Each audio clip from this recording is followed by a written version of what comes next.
Hey, traveler, Paimon. Oh, Paimon knows that voice! Over here.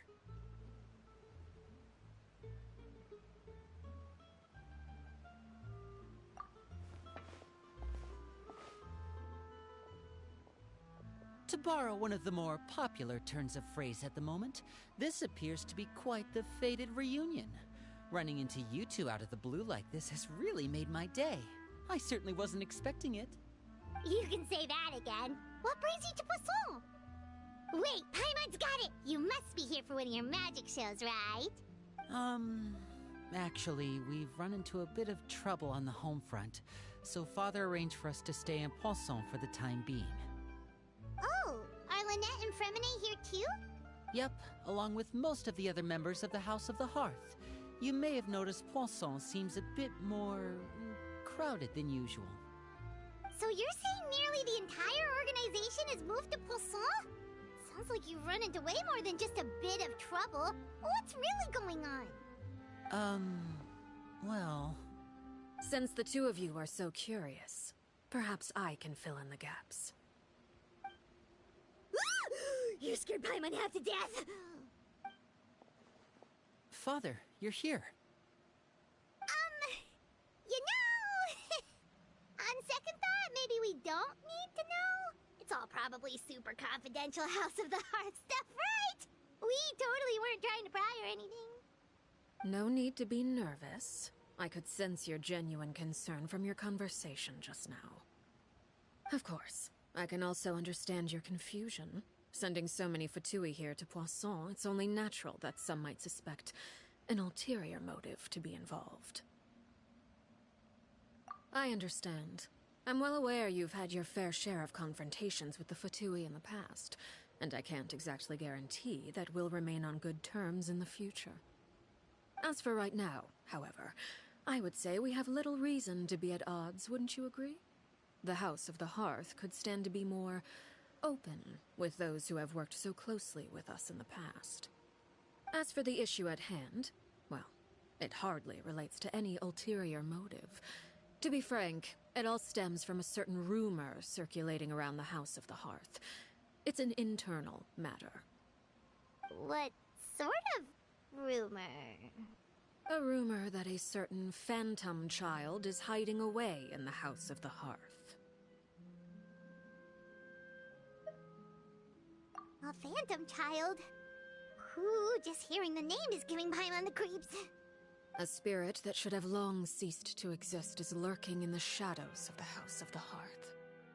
So I decided to bring the children to Poisson before continuing to investigate the situation. I expect I should be able to track down the spirit fairly quickly. After that, it's just a matter of resolving the situation, if you will. It shouldn't be much trouble at all. If you're curious, or if you still have some concerns, it might be advisable to stick around for a few days.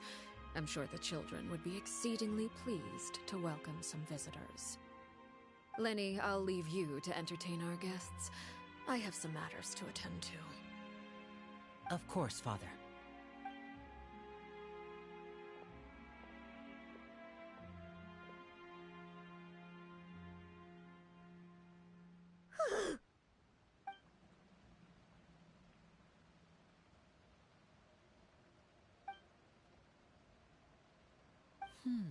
It has long been a dream of mine to invite you to our home and introduce you to my other siblings.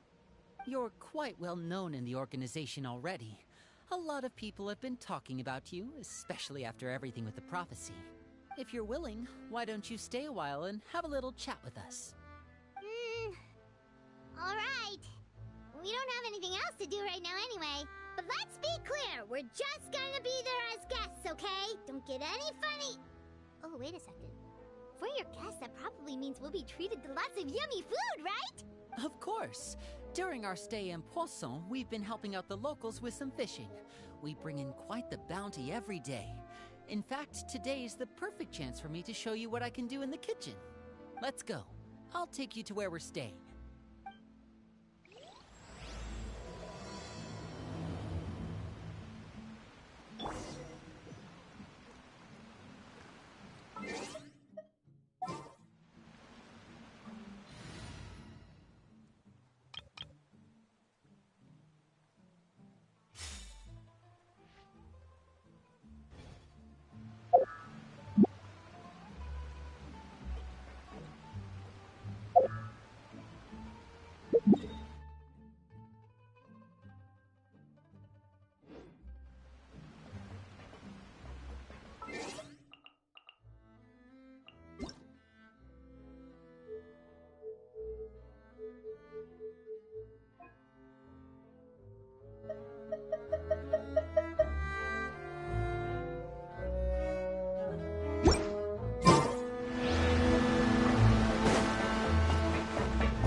We rented this house from one of the locals to use as a temporary base.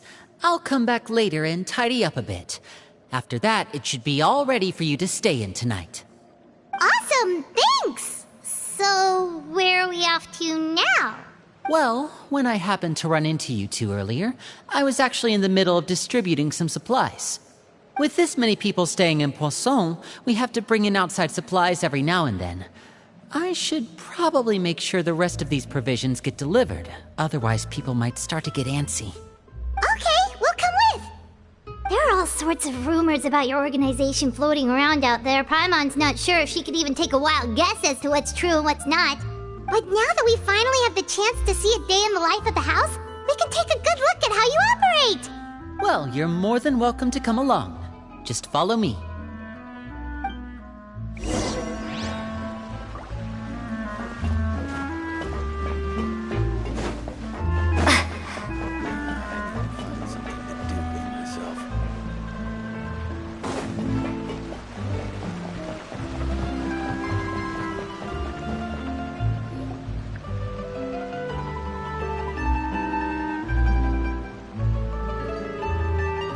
Linny! We're finally here! The supplies. I'm assuming you've... Brought them with me? Yep, here you go. Hello? Something caught your eye? It's the Traveler and Paimon! No way! Come here, everyone! Hurry! The Traveler and Paimon are here! One at a time, please. Don't crowd around them all at once.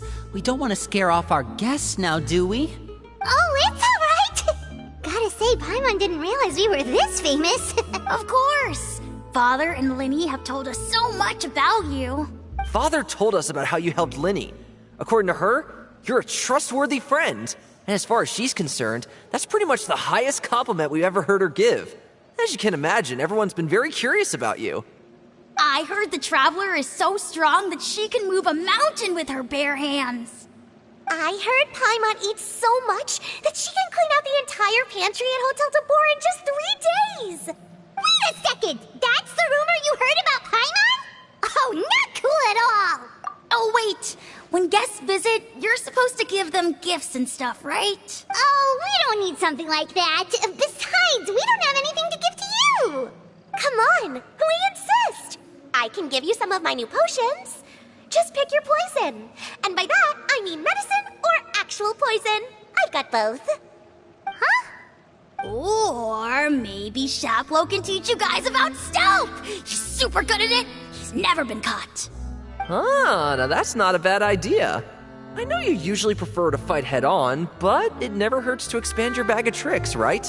When it comes to eliminating your enemies, staying quiet can go a long way. Trust me, I would know. I was poisoned not too long ago, and I'm still dealing with the after effects. So I'm not quite as good as I was before, but I can still give you some pointers. Wait, when you said gifts, I didn't think you meant poison and stealth tactics. But those are the best things we can give you. You don't like them? Ooh, how about this? Tell me the name of someone who really annoys you, and we'll teach him a lesson for you. All right, Fold, Selwar. I think that's enough suggestions for now. When it comes to being a good host, it's the thought that counts. You don't need a physical gift to make our guests happy. In fact, pestering them with suggestion after suggestion might make them more annoyed than anything. I would say your enthusiasm has certainly gotten across. Really?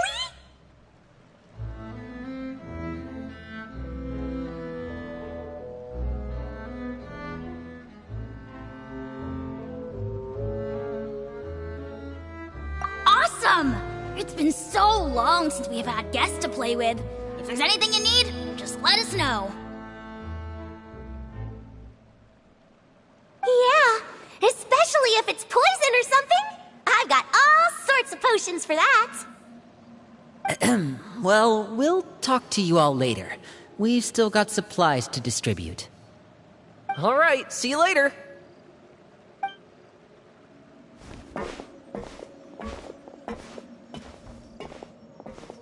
Bye!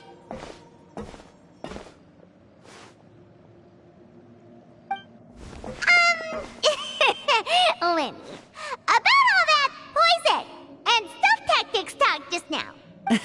Scared you, did it? That kind of talk comes with being part of the House of the Hearth. When Foltz was really young, he strangled all of his family pets, just out of curiosity. He was labeled a dangerous problem child and was abandoned by his family. Elwar has an unnatural obsession with potions. Father has forbidden her from trying all the different concoctions she comes up with, but she still tries to test them in secret. You really have to keep an eye on that one. Chaplot is around my age. While I'm mainly responsible for collecting intelligence, he handles surveillance. He's very passionate about his work and has no reservations about taking on some very difficult missions.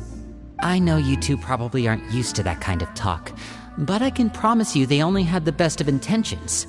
Things like stealth tactics and developing different poisons, they really mean a lot to them. They were just trying to share the best of what they could offer, that's all.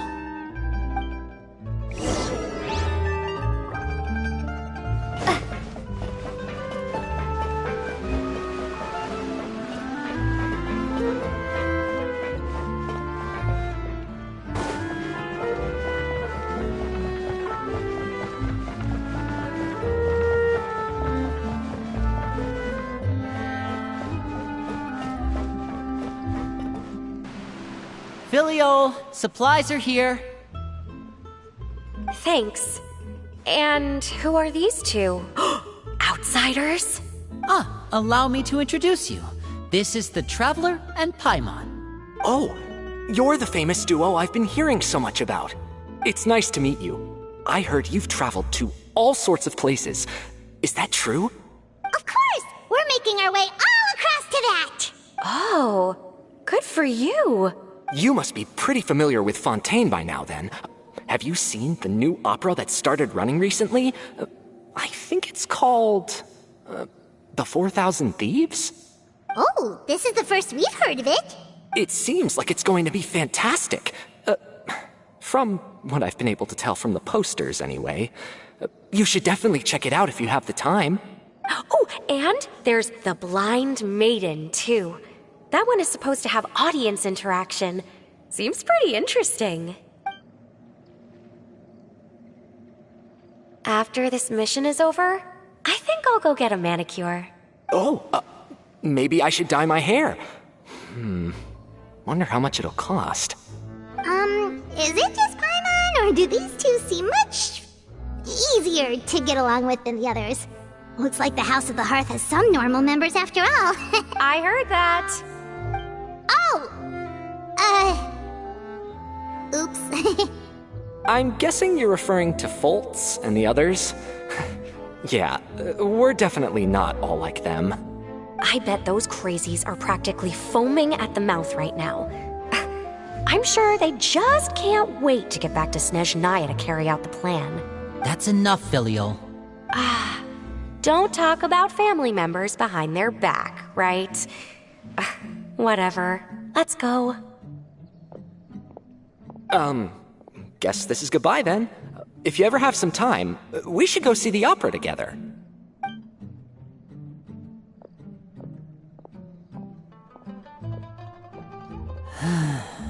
Well, that's it for the supplies. we should probably head back as well.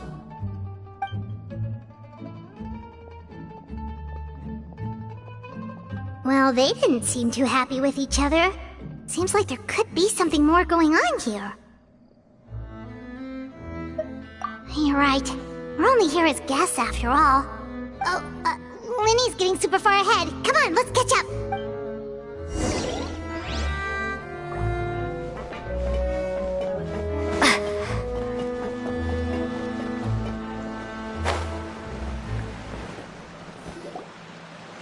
So, what do you think of the members you've met so far? Well, Father is always encouraging us to be strong-willed and independent. So if there's one thing we've got, it's people who aren't afraid to speak their mind. Well, I should probably get cooking. Wanna join? Of course! Then let's head out and... Fremine? What are you doing here? Well, Fremine! Nice to see you again! Oh, you too. I heard you're here as guests of House of the Hearth. Welcome. We were just going to make some food. Why don't you come along? I could use some help in the kitchen, and I seem to remember you mentioning you wanted to make seafood soup for the traveler in Paimon. Seafood soup? Oh, Paimon is drooling already. Were you looking for something just now, Fremine? Maybe I can help. It's nothing. I just wanted to see if there were any extra supplies. Yeah, we've got some left over. What do you need? Some food and water. And some clean cloth, if possible. No problem. Give me a second here. Food, water... Wait a minute. What do you need all of those for? You're not on any missions as far as I'm aware, and you were just going to come eat with us. So what's this all about? I thought I'd grab an extra portion because I get hungry at night. Could be because I'm growing, you know, and... Fremine, you remember what I told you? You're not like me. Your lying skills still need some work. Tell me what's going on. Is it really bad enough that you have to keep it from your own brother? Maybe it'll be better if we gave them some space. This is the first time I've seen that kind of look on your face. Whatever happened, does it have something to do with Father? Just follow me.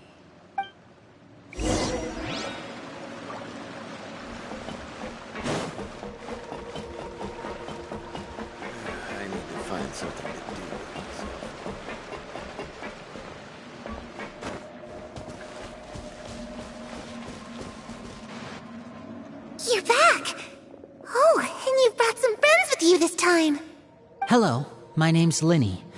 I grew up in the House of the Hearth. And you are? Hi, Linny. I'm also a child of the House of the Hearth, just like you. You can call me Clairvy. Clairvy? It's nice to meet you.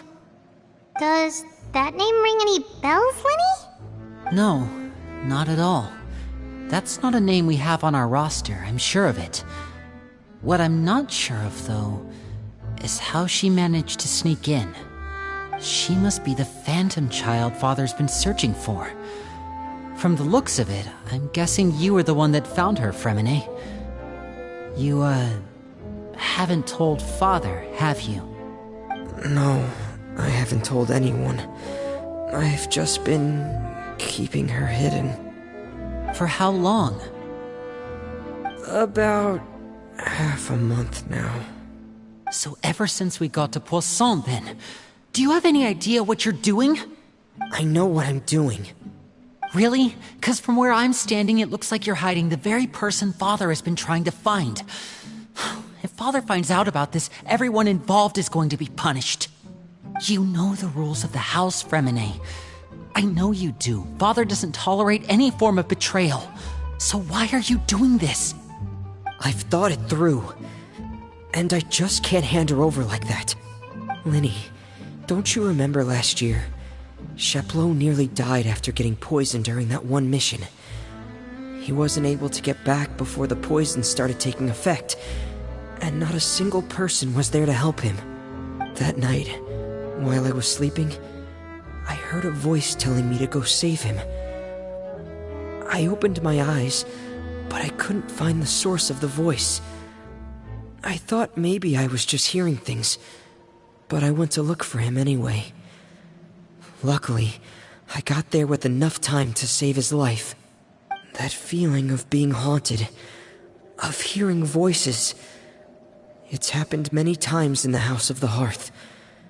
I'm sure you've noticed. So what you're saying is, that was her? She was the one who spoke to you that night? Unless there are other spirits roaming around the House of the Hearth, I don't think there's any other possibility. If Clairvy were our enemy, it wouldn't matter whether she was a spirit or an actual child. I would have acted without a second thought, because that's what Father ordered us to do. But she's been living with us, helping us from the shadows all this time. I think that makes her family. I couldn't just hand her over to be dealt with. Not when there's so much we still don't know. So what's your plan then? You can't keep her here forever. Someone is bound to find out eventually. I haven't thought that far yet. I don't want to disobey an order from Father, but I also don't want to put Clairvy in danger. Come with me. There are a couple things I'd like to say to you in private.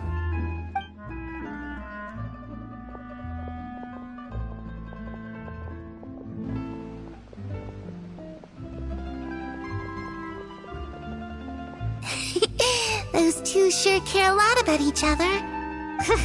Well, they got a funny way of showing it. From where Paimon was floating, it sure seemed like they were about to bite each other's heads off.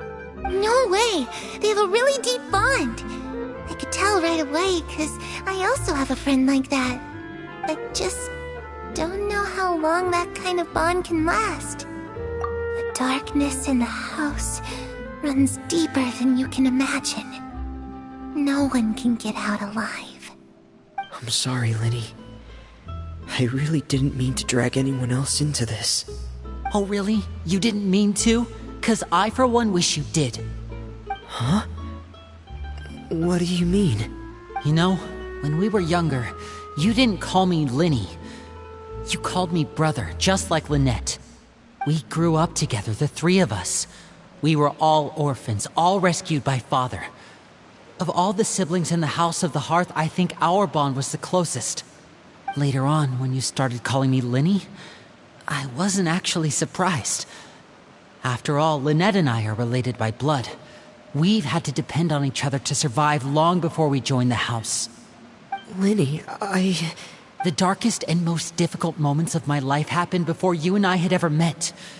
I'm sure that's true for you as well. Even so, Fremine, we've stood by each other for all these years now, and to me, that means more than blood. You and Lynette are the most important people in my life. No one can replace you. So I won't let you face anything alone. Not if I can help it. Oh, looks like things are getting kinda heated between Linny and Fremine. Maybe we should go check on them. Oh, it's raining. I should put my clothes away.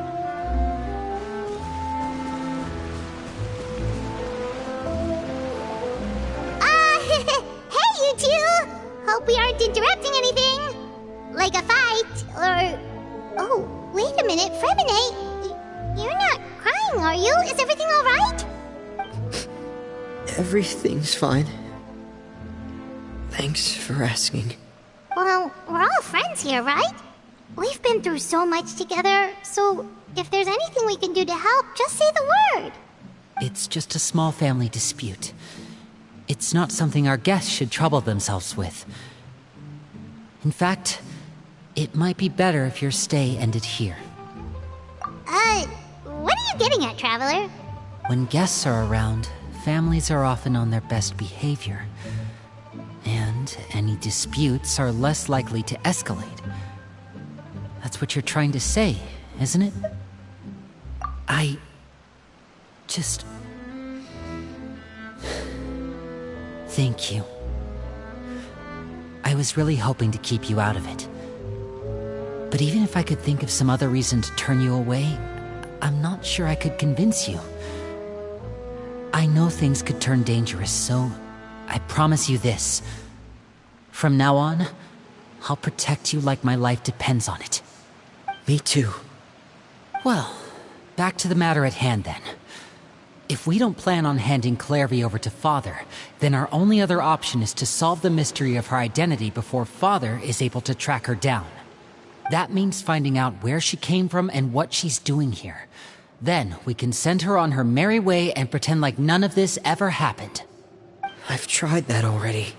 And? And... nothing. I tried taking her somewhere really far away, but... after some time, she just reappeared. She even came with us all the way to Poisson. It seems like wherever the house is, she follows. I don't know much about spirits. Do you two have any ideas? Let's see here. Paimon remembers hearing something like, if you fulfill a spirit's last wish before they died, they'll let go of whatever's keeping them here and return to the ley lines. Oh, it's just that Paimon doesn't really remember where she heard that, so it's not guaranteed to work or anything. Well, sounds like it's worth a shot. Guess that means we should go ask her about her wish. But first, Fremine, I need you to promise me something. What is it? I need you to promise me that this will stay between the two of us. We're the masterminds behind this whole thing. No one else gets involved. Can you do that for me? Of course. I promise. All right. Then let's seal the promise just like when we were kids. Fist bump on 3. Ready? 1, 2, 3. I swear.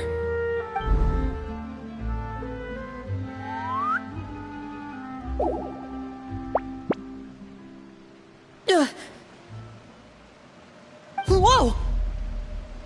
Lynette!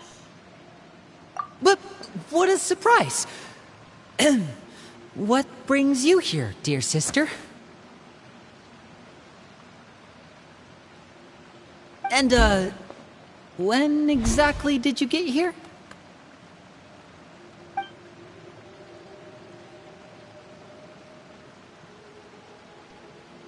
You're an idiot, brother. And you too, Fremine.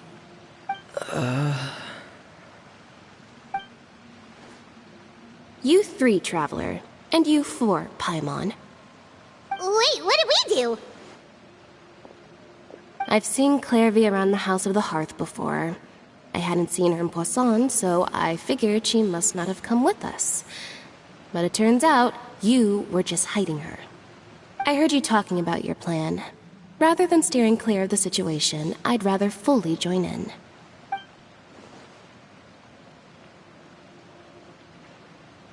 If you don't agree, I'll have no choice but to report everything back to Father. Simple as that. You're not giving us much wiggle room here, Lynette. Well, I guess we're all in this together then. After we talk to Clairvy, we'll figure out our next move. There's no time to lose. Let's go.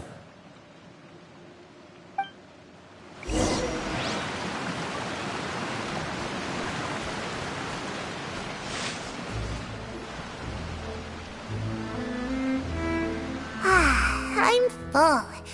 Thank you for bringing me this food, you guys. She said she's full, but the food doesn't look like it's even been touched.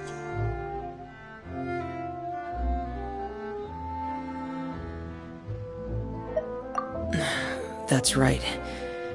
Based on what I've been able to observe, it doesn't seem like Clairvy can interact with the physical world at all.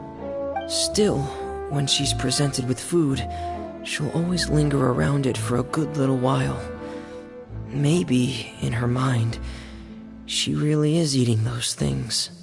Does she know that she has already passed away? I've tried to ask her, but she didn't answer.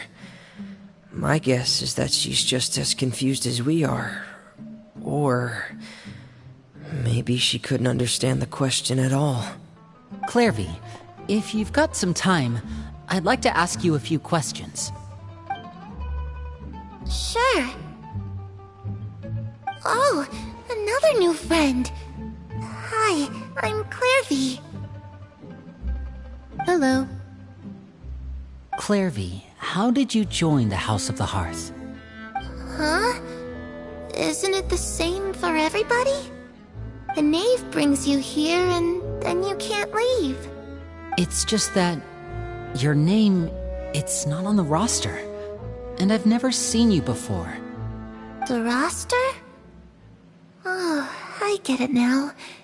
I think there might be some things you don't know about this place. The people in charge, they're not as nice as they look. They say they keep a roster, but it's not complete. There are a lot of people who aren't on it, and never will be. In this house, some people are family, and other people are just test subjects. Those kinds of people aren't ever going to get a place on the roster, unless it's the roster of people who've been executed. Wait, does that mean the Knave... She... Is there anyone that can vouch for you? Perry, she's my best friend. She's the only one I trust in this place. Have either of you heard of that name before? No. Me neither. Clairvy, Perry. Neither of those names are on the roster. But it seems like she's telling the truth. Either that, or this kid's already got a bag of tricks bigger than mine. Maybe we should try a different approach. Clairvy, do you have a wish? A wish? It can be anything you want. Just imagine. It's your birthday, you're blowing out the candles, and your wish is...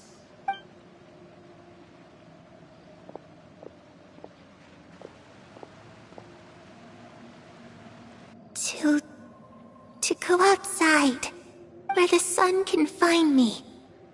That's... it? Well, that sounds easy enough. The darkness in the house runs deeper than you can imagine. No one can get out alive.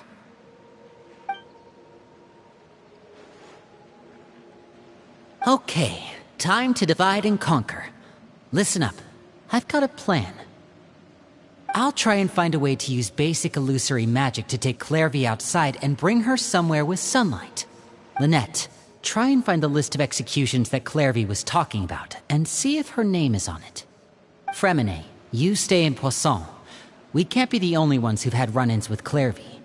I need you to collect intel on everything she's said and done. Understood. I'll try my best. What about us? What should we do? I really appreciate your willingness to help, but this is a family matter. I don't want to drag you in too deep. It's too risky. Let me think. Since Father considers you to be guests, maybe you could stick by her side for a little while. You don't need to do anything except keep up some nice, casual conversation. Ah, Paimon gets it. You want us to distract her. I'll give you a magic bird. If Father suspects something, all you need to do is release it when she's not looking, and it'll alert me that something's wrong. Of course, that's only as a last resort. If Father doesn't seem to notice us, there's no need to make contact. We'll reconvene here tonight after all's said and done. If the worst-case scenario happens and we're discovered, just tell Father everything. We're not going to let our guests get punished for our own actions. That's where we draw the line. You too. Okay, this is where we part. Father should be at the beach nearby.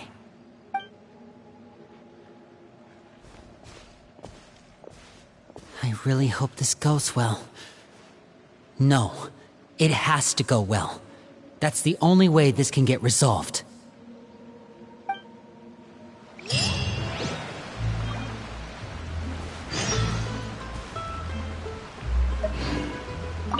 Clairvy, I'd like to take you somewhere. Is that okay with you? Sure. Where are we going?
It's the Knave! And... child! Hey, aren't you supposed to be in Snezhnaya recuperating? What are you still doing in Fontaine? Oh, it's you two. I didn't expect to run into you here. I was unconscious for quite a while after the fight in the Primordial Sea. After I woke up, I realized I was being taken back to Snezhnaya, and well, I couldn't have that now, could I? Not when I've still got unfinished business here in Fontaine. So, I mustered up all my strength and made the journey back on my own. What sort of unfinished business are we talking here? It has to do with Skirk, my master. I really wanted to meet up with her, but by the time I got back, she had already left. I still have so many questions for her. Without any other leads, all I could do was ask the Knave to help me track her down. She must have left behind some traces from her time in Fontaine. Oh, okay, so have you found any clues? Unfortunately, no. While the House of the Hearth is adept at collecting all manner of intelligence, certain existences can still manage to escape our purview. Basically, unless Master feels there's a need to meet with me, she's not going to be found. But that problem has an easy fix. I just need to become stronger, and then... Paimon thinks you should focus on getting better first. The worst of it is over. It's all thanks to that one kid from the House of the Hearth. Elwar, I think her name was. She gave me a bunch of random potions to drink. They didn't go down easy, let me tell you. Pain and chills all over. But they really did help speed up my recovery. And that's good, because it looks like I really do have to head back this time.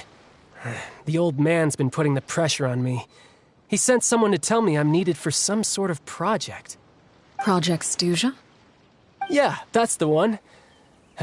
I heard Regrator's involved too. I'm not looking forward to having to listen to all his monologuing, that's for sure. Hey, maybe you could think of a way for me to stay in Fontaine for a little longer. Helping Linny and the others brush up on their fighting skills would be far more interesting. If you and I could spar, that would be even better. I've been waiting for a chance to see you go all out. And what a sweet little daydream that is. But I also have a role to play in all this. I'll be leaving Fontaine shortly as well.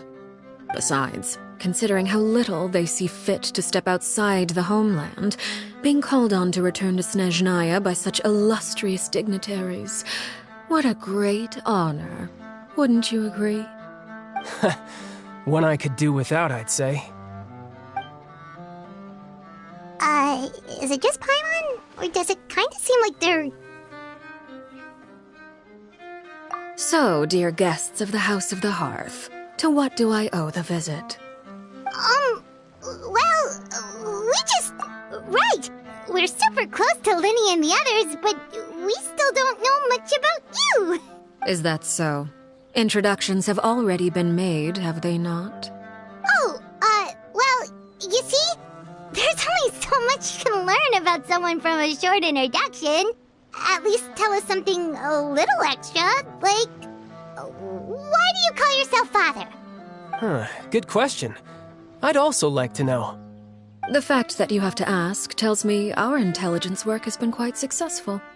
Telling you the answer to that question would only serve to undermine that success. And we can't have that, now can we? Spoken like a true diplomat. That was some expert sidestepping right there. Well, if there's nothing else, I think I'll take my leave. I still have a small matter to resolve at home. Wait, don't go!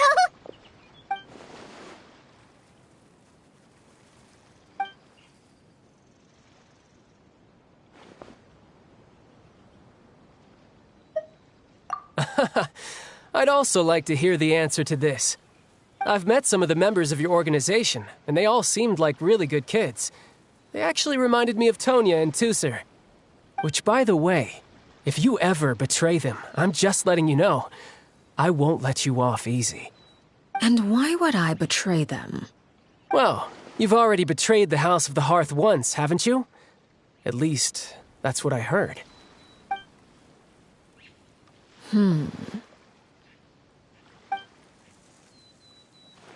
Okay, I admit. That's just what the old man told me. The rooster, I mean.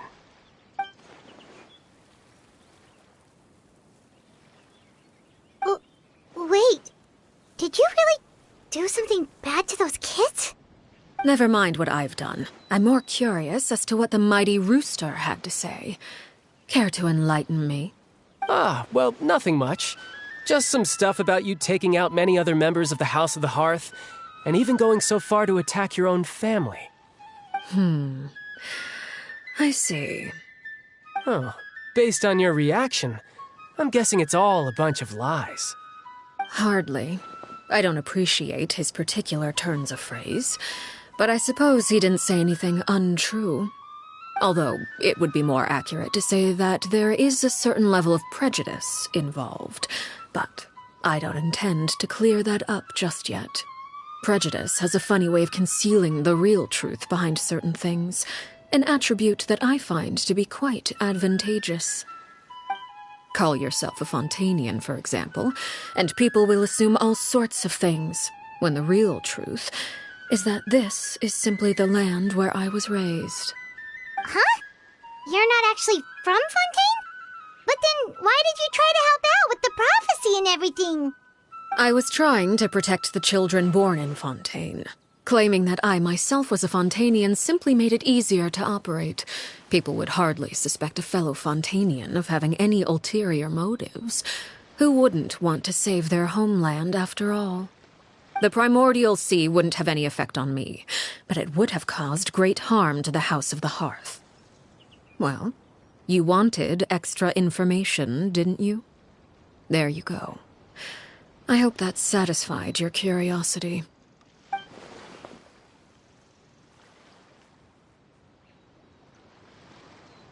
So, you stayed in Fontaine for the kids. I guess I was wrong to believe you'd betray them. Apologies. Looks like I was holding on to some prejudices myself. Good. Like I said, I like it when others have misconceptions of me. Actually, while I was recuperating at the House of the Hearth, there was something else that really caught my attention. I heard that members always resolve disputes and arguments with a friendly spar, and the loser has to back down. Seems pretty cool if you ask me. Would also give them plenty of opportunities to hone their skills. Well, that's only a recent development. In the past, such spars weren't nearly so friendly. The losing party would lose everything, including their life. They were that high stakes? Whew, at least that's not a thing anymore. Well, the current atmosphere's not half bad. I'm a bit jealous, actually. You've got so many family members around you, and you even get to live with them. Having a lot of family around means dealing with a considerable amount of bickering and scheming. Once Tonya and Tusser enter their rebellious phase, I'm sure you'll understand. Just imagine. Tusser becomes obsessed with plucking out strands from the rooster's mustache, or Tonya decides to dye her hair 42 different colors. Okay.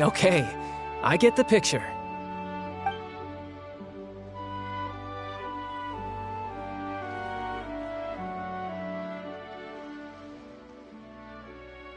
Well, would you look at the time?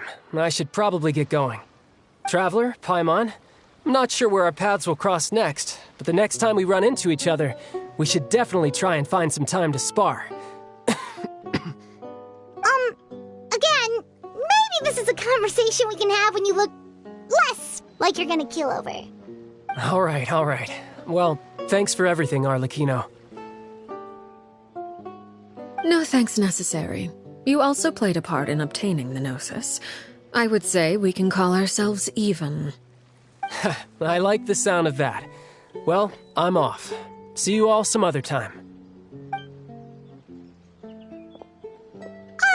We should probably get going too. Do you want to head back with us? Oh? You want me to leave so soon? Well, you see, I'm rather enjoying the evening breeze. If you don't mind, I think I'll stick around for a bit. I have some things to think about. Apologies for not attending to you like a proper host. Please forgive this slight. I do hope you'll have a pleasant stay. We managed to keep her distracted until nightfall. Good thing Child was there to keep the conversation going. You don't... Oh? You decided to stay a little longer? Let's take in the ocean view together, then.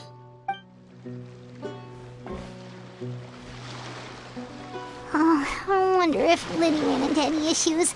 Let's hurry back and see how everything went.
How did everything go?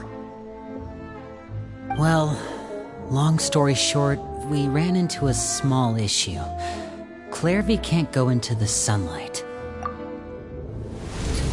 Everything was fine at first. She followed me up to the surface just like I told her.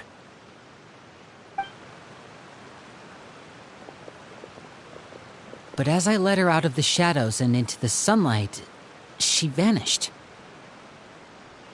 I turned around and there she was, standing at the edge of the shadows, silently watching me.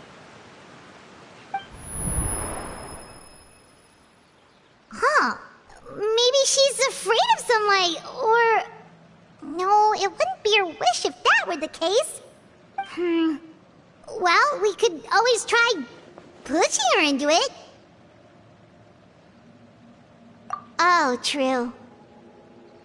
I've pretty much tried it all already. Nothing worked. Eventually, the sun went down, so all I could do was bring her back here. How did it go with you, Lynette? Good. I've got the list. It's right here. Really? Well, what are we waiting for? Let's take a look!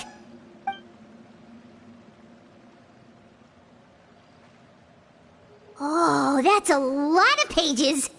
Oh, it's gonna take forever to get through it all. We can each take a section. Here. La Pouillade, Landois, Chambel, Horaire.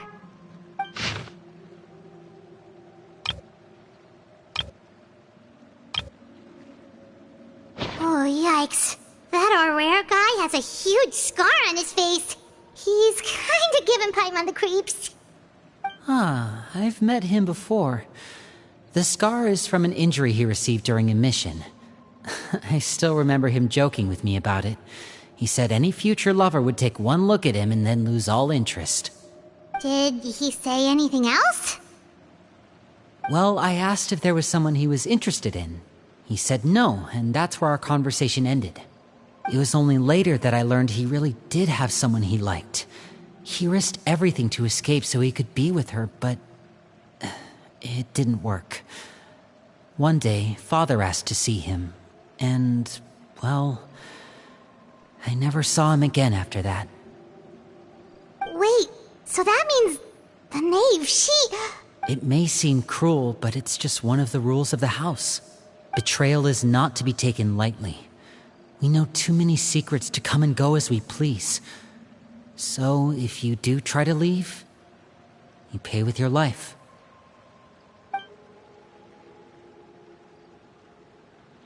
Her name's not here, huh? Well, that's not too surprising. It doesn't seem like this list is complete. It only contains records dating back around 5 years. Let's shift our attention then. Fremine, were you able to find anything out? Fremine. Sorry. I was thinking about something. I managed to talk to quite a few people, but I couldn't help but notice that the atmosphere in the house was a little... strange. Strange? Yeah, I mean, I know there have been arguments in the past, times when people haven't gotten along. Chaplot and Filial are a good example of that. Oh, those are two of the people that we met while delivering supplies. Paimon can see how they might not get along. They had very different vibes, and their, interests seem to be pretty different as well. That's to be expected, actually. Father brought us all here, shared her knowledge with us, taught us how to fight. That's one thing we all share. But that's also where the similarities end. Not all of us feel the same desire to stay here. As members of the House of the Hearth, we're also considered part of the Fatui. And to a lot of people, that's an identity they never asked for. Certain members get older and realize they want something else for themselves. But considering the rules of the house, most people would never say that out loud. People like Chaplot and Foltz are loyal to Father and her vision. They're proud to be part of the Fatui. Filial and Nantoy, on the other hand, well, they aren't quite as enthusiastic. These kinds of conflicts have always been there. It's not like Father is in the dark about any of this. Well, that's true. But it just feels like things have gotten worse lately. Filial and the others, it seemed like they were meeting in secret to talk about something. I can't say for sure, but I think they've met Clairvy. You think she's been inciting them to act out? No, not exactly. But I wouldn't be surprised if she said something to them about the darkness in the house and how deep it runs. She's told me about it before. Experiments being run on children. People being used as pawns on the battlefield without so much as the strength to survive. And they just believed all that? Without any evidence? Clairvy's words probably gave them the excuse they were looking for. Whether they actually believe them to be true is secondary. This is all because of Project Stuja, isn't it? Whoa, hold on a second. What's this Project Stuja all about, huh? This is the second time it's come up now. Sorry, but I'm not sure of the details either. I only know what Father has told us, which is that it's something the Rooster and Regrader have been working on together. Apparently, it has to do with the Fatui's strategic plan for the future. Because the House of the Hearth was so successful in obtaining the Gnosis, we now have the honor of playing a key role in Project Stuja. Wait, but isn't that a good thing? Key role is just another way of saying dangerous role. To us, the whole thing is an inconvenience. Father thinks so too, but she's in no position to refuse. Their plan isn't exactly unreasonable, and they've been funneling the house a lot of funding. It's just that we'll lose a lot of members in the process. Participating in the plan, it's an honor in name only. What they're really trying to do is subdue us. The existence of an intelligence organization outside their control makes them feel uneasy.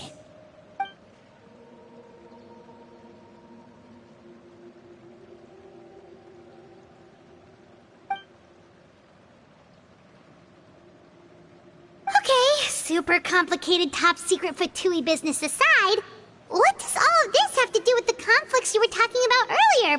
Paimon doesn't get the connection. External pressure has a way of exacerbating internal strife. You can't overlook the power of fear either. People are afraid of dying, and that fear is often the impetus for a lot of stupid decisions. I thought resolving the Clairvy situation would make everything go back to normal, but it looks like things are more complicated than I thought. If we leave Filiol and the others to their own devices, sooner or later, Father will be forced to take action. We can only focus on one situation at a time, brother. You're right. Even if we confront Filiol and the others, it won't do any good. It might even make matters worse. We should focus on Clairvy for now. Well, it's getting late. We should head back and get some rest. We'll try again first thing tomorrow. Lynette, you stick with me this time. Fremine, keep a close eye on Filiol and the others. Make sure they don't do anything they'll regret. Good work today, everyone. Have a good night, and I'll see you tomorrow.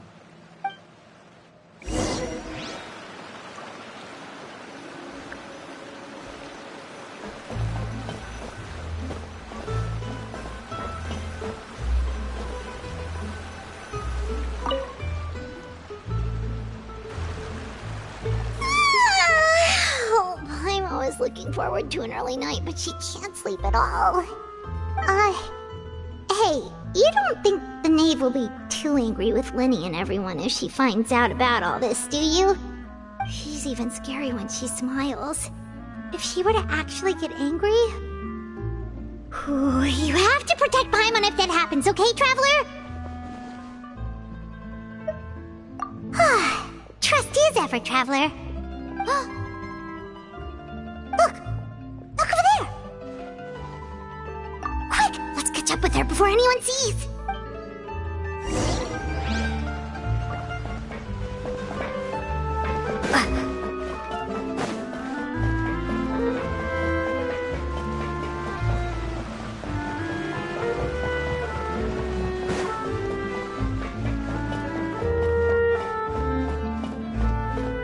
Over there!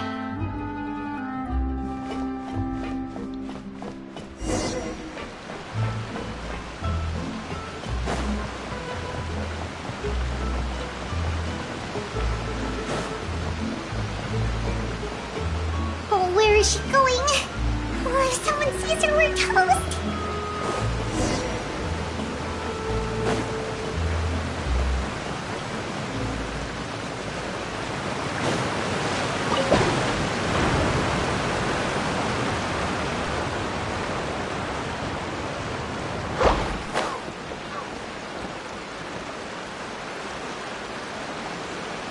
Oh, look!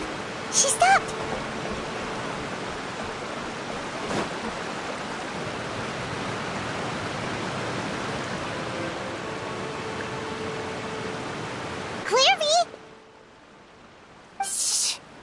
I opened the window while no one was looking. Look how pretty the outside is.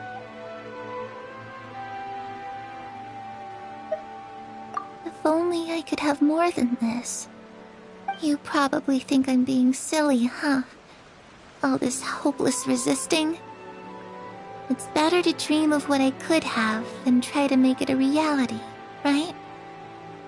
Please, help us get on the same page here, Clary. We need you to tell us what you know. Can you do that? Sure. Although, after you hear all this, I think you might regret that decision. Everyone in this family is nothing more than a tool. Something to be used and exploited. We're all expendable. Including me. As long as you're useful, you get to stick around. Lose your value, and you're handed over to the doctor, experimented on, and given a fate worse than death. I've seen it happen again and again, and I've had enough. You're saying the Knave did all that? It's just, that doesn't seem like something she would do. She's scary and all, but it seems like even she has lines she wouldn't cross.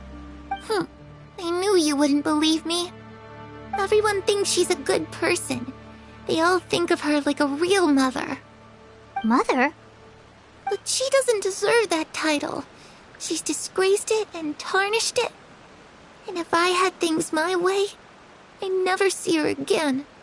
If only Perry were here, she'd understand. Perry. There's that name again. Also, Paimon's getting a strange feeling. It almost feels like she's not really here with us. Paimon can't tell if she's actually talking to us or if she's mistaken us for someone else. Well, in any case, it seems like she really needs someone to talk to. We should keep her company for a little longer. She looks so young. But it seems like she's been through a lot. It's getting windy. I should close the window. Ooh, look at the moon. Isn't it pretty? Hey, wanna hear a secret? I heard that if you look up at the night sky in Snezhnaya, you can see the aurora. It's supposed to be super pretty. Even prettier than the moon tonight. Perry and I promised each other that once we're older, we're gonna go see it together. But I can't find her. I'm worried she's also been... No, that wouldn't happen to her. She's special. Mother likes her a lot. I should really go talk to Mother, but we just fought. She doesn't want to see me, and I'm too scared to face her. What should I do?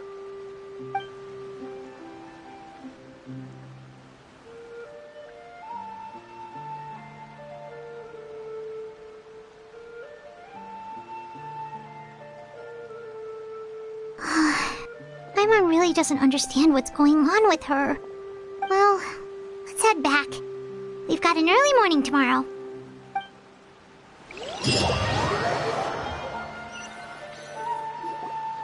All right, looks like we're all here. Let's go ahead with the plan. Oh? What is it? What makes you ask that? Well, we kinda ran into Clairview last night, and that's what she told us.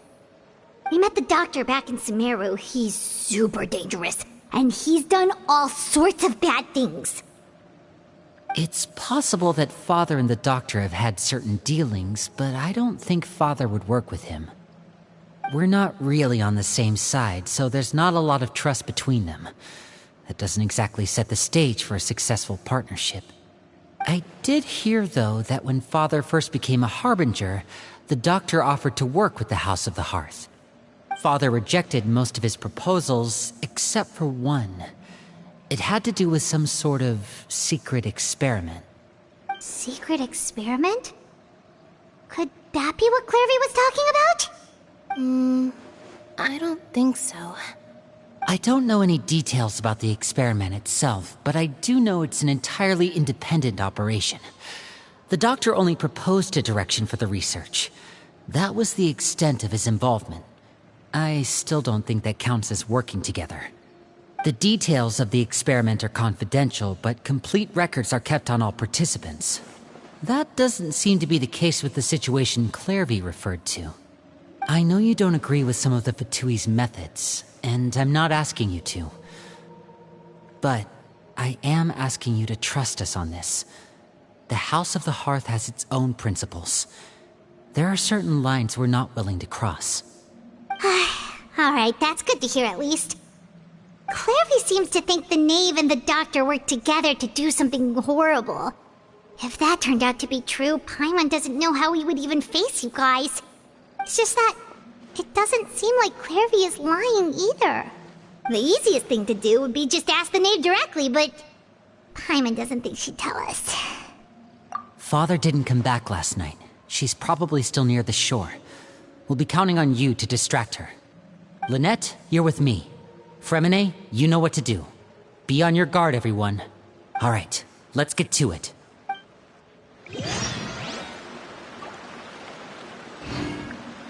Where are we going today? Let's try somewhere further away this time.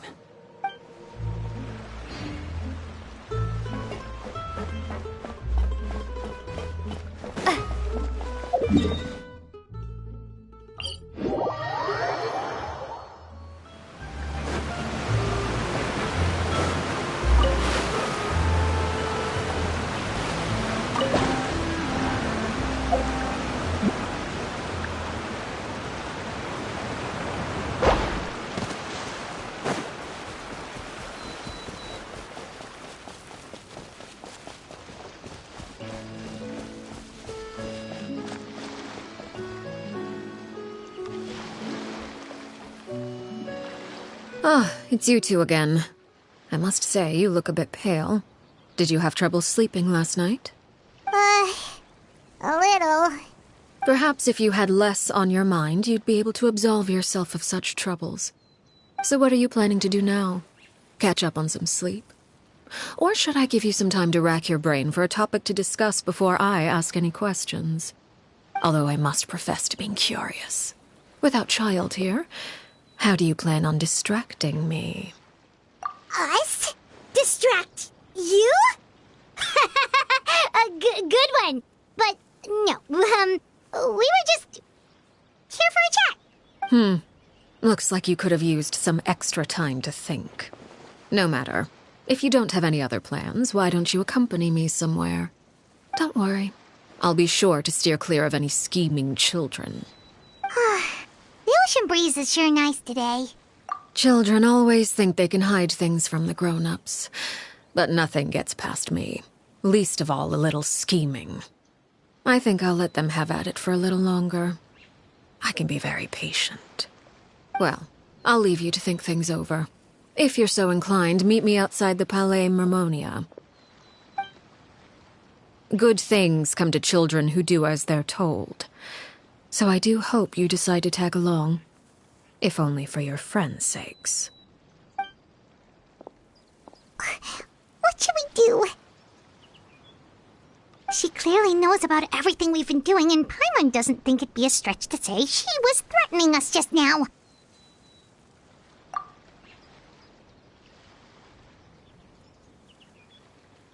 Oh, good idea. Hopefully he sees it in time. Well, we should probably head to the Palais Mermonia. Paimon doesn't want to find out what happens if we don't show up. Based on what the Knave was saying just now, it sure didn't seem like it'd be anything good. Okay, then we probably shouldn't keep her waiting. It seems like Linny and the others are on thin ice, so let's do our best to not get them in any more trouble.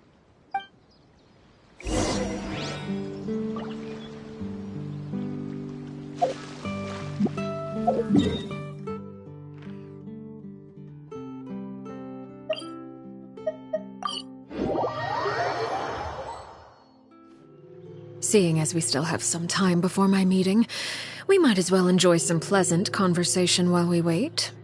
I'm glad to see you get along with my children. Being surrounded by good companions is necessary for a child's development. You're not planning on doing anything to them, are you? I assume you're referring to Lenny, Lynette, and Fremine. Although, there's that situation with Filial and Nentoy as well. It appears quite a few people have been acting out lately. No matter. I'm not one to discriminate. All those who betray the house meet the same fate. There are no exceptions. Does that mean you're going to kill them? Oh, are you here to beg for their lives? I'm sorry to disappoint, but the rules of the house change for no one. In my organization, everyone is responsible for their own actions. But don't you care about them at all? They really respect you. They even call you father. You must feel something for them.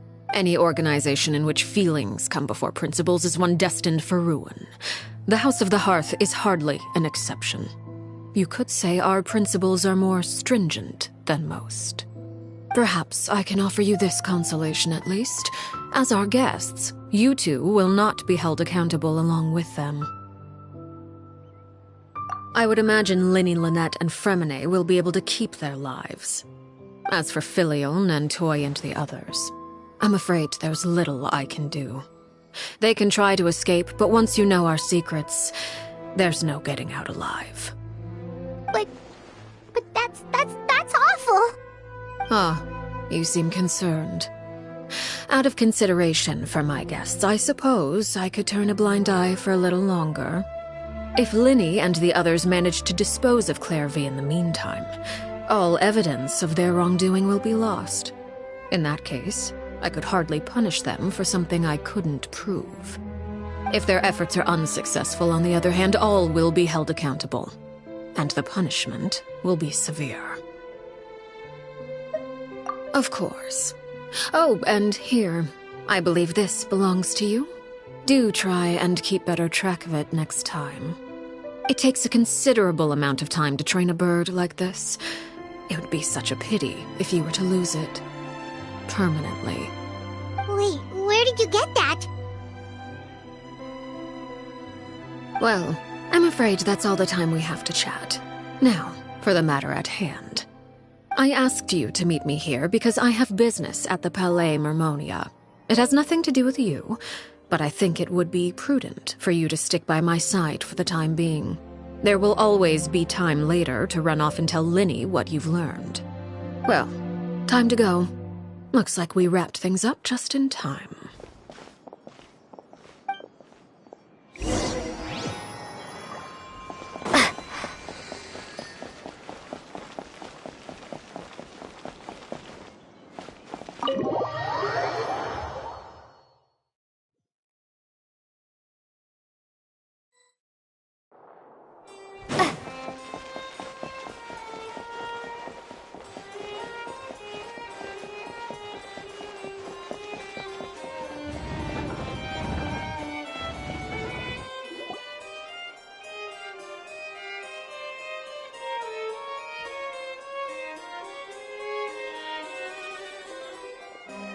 It's been a while, Monsieur Neuvillette. I must say, I wasn't expecting my meeting request to be approved quite so quickly.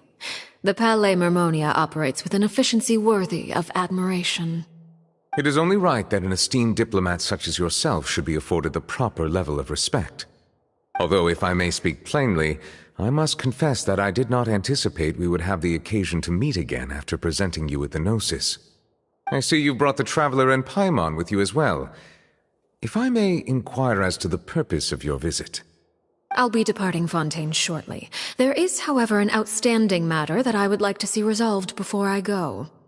It requires a rather lengthy explanation, I'm afraid. So I took the liberty of explaining everything in this proposal. Please review it at your leisure, Monsieur Neuvillette.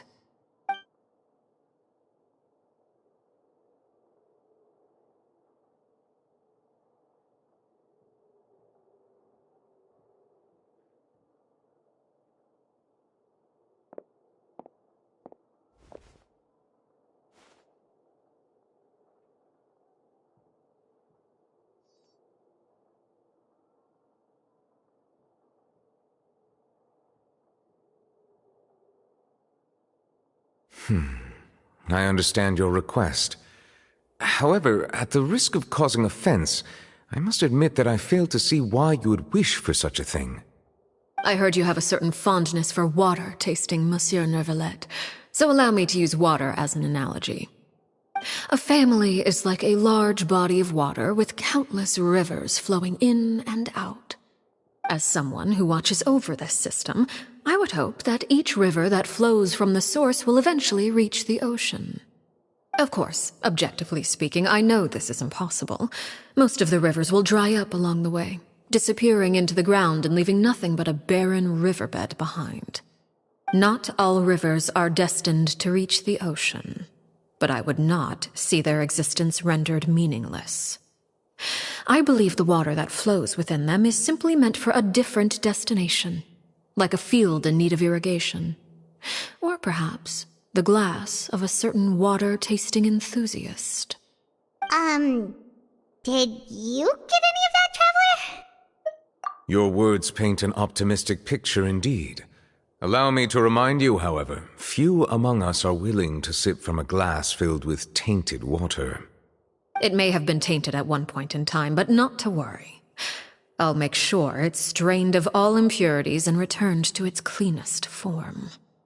I seem to recall there being a transactional aspect to your proposal. Perhaps you could expound on that? If you accept my proposal, Monsieur Neuvillette, I will gradually withdraw my forces from Fontaine. And, unless absolutely necessary, I will no longer carry out any special missions within Fontaine.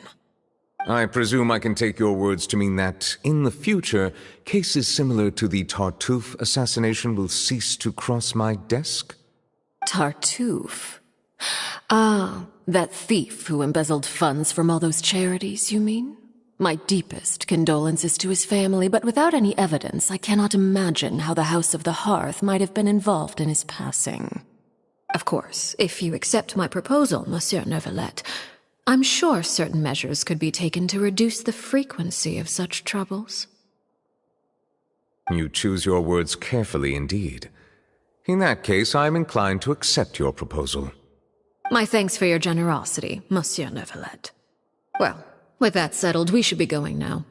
I took the liberty of bringing along 2 bottles of spring water from Snezhnaya for you to enjoy. I do hope I get the chance to hear your impressions. Perhaps at our next meeting, yes? Indeed. I trust you would not overlook your commitment in the meantime. All right, Traveler Paimon. Time to go.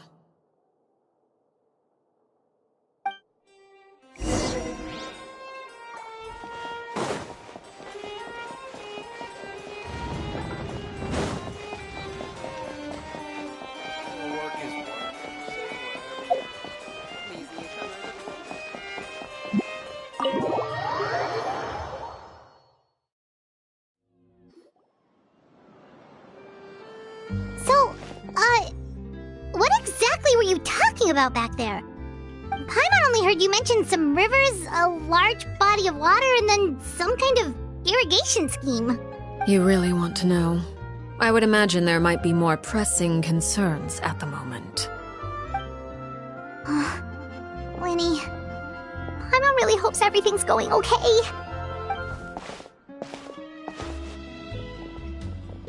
Oh, Paimon recognizes that look. You've got your thinking cap on, don't you, Traveler?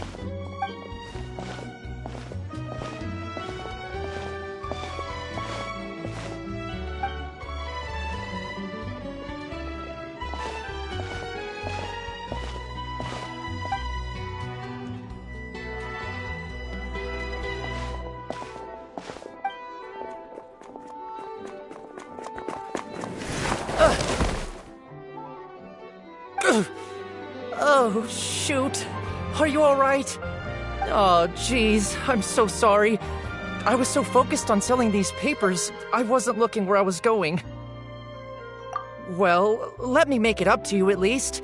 Here, take this paper. On the house. Oh, you don't have to give us anything. Please, I want to. It's not like I'm short on supply. All the extras will be useless come tomorrow anyway. It's my fault, really.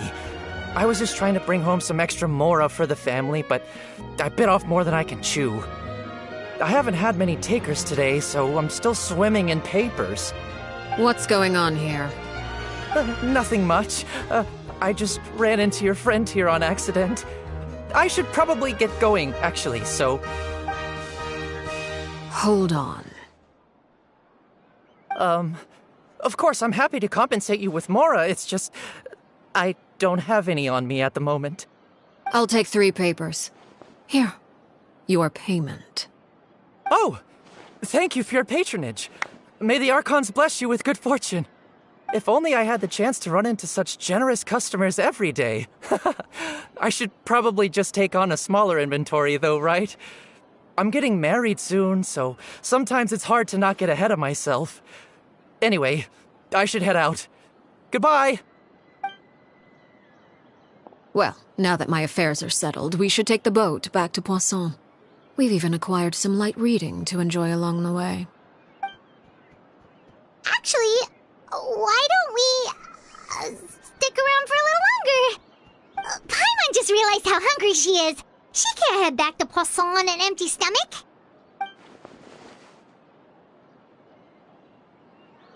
It appears you two are under the impression that delaying our return will somehow alter the situation in your favor. I'm sorry to ruin your fantasy, but your efforts are meaningless. That being said, I could be persuaded to give Linny some extra time. I just have one condition. If you agree to my request, I'll even answer some of your questions. You're quite curious about Claire V, are you not? And my relationship to her. Wait, why are you being so generous all of a sudden? You're not gonna ask us to do something bad, are you? You overestimate yourself.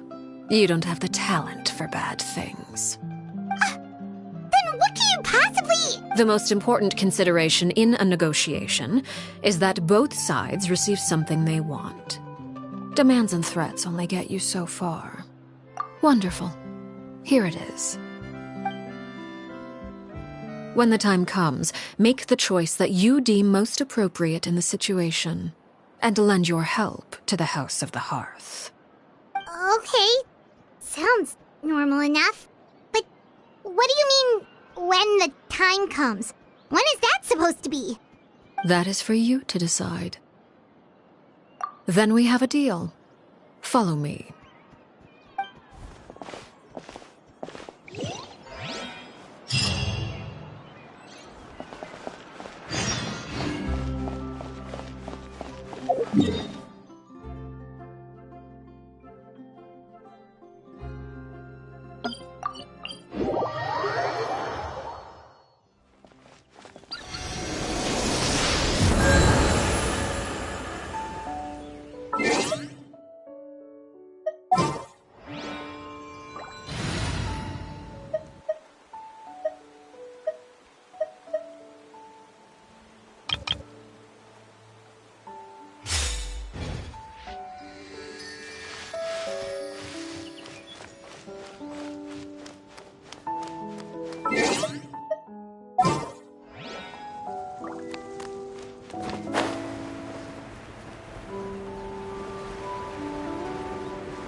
Let me take note of this.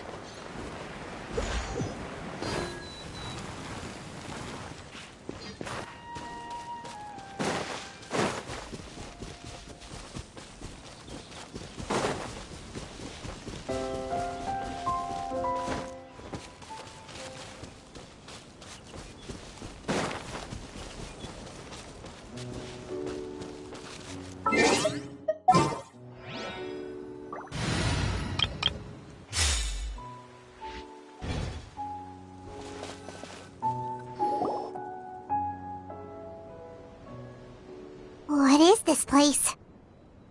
Somewhere long forgotten by everyone. It used to be a grand building.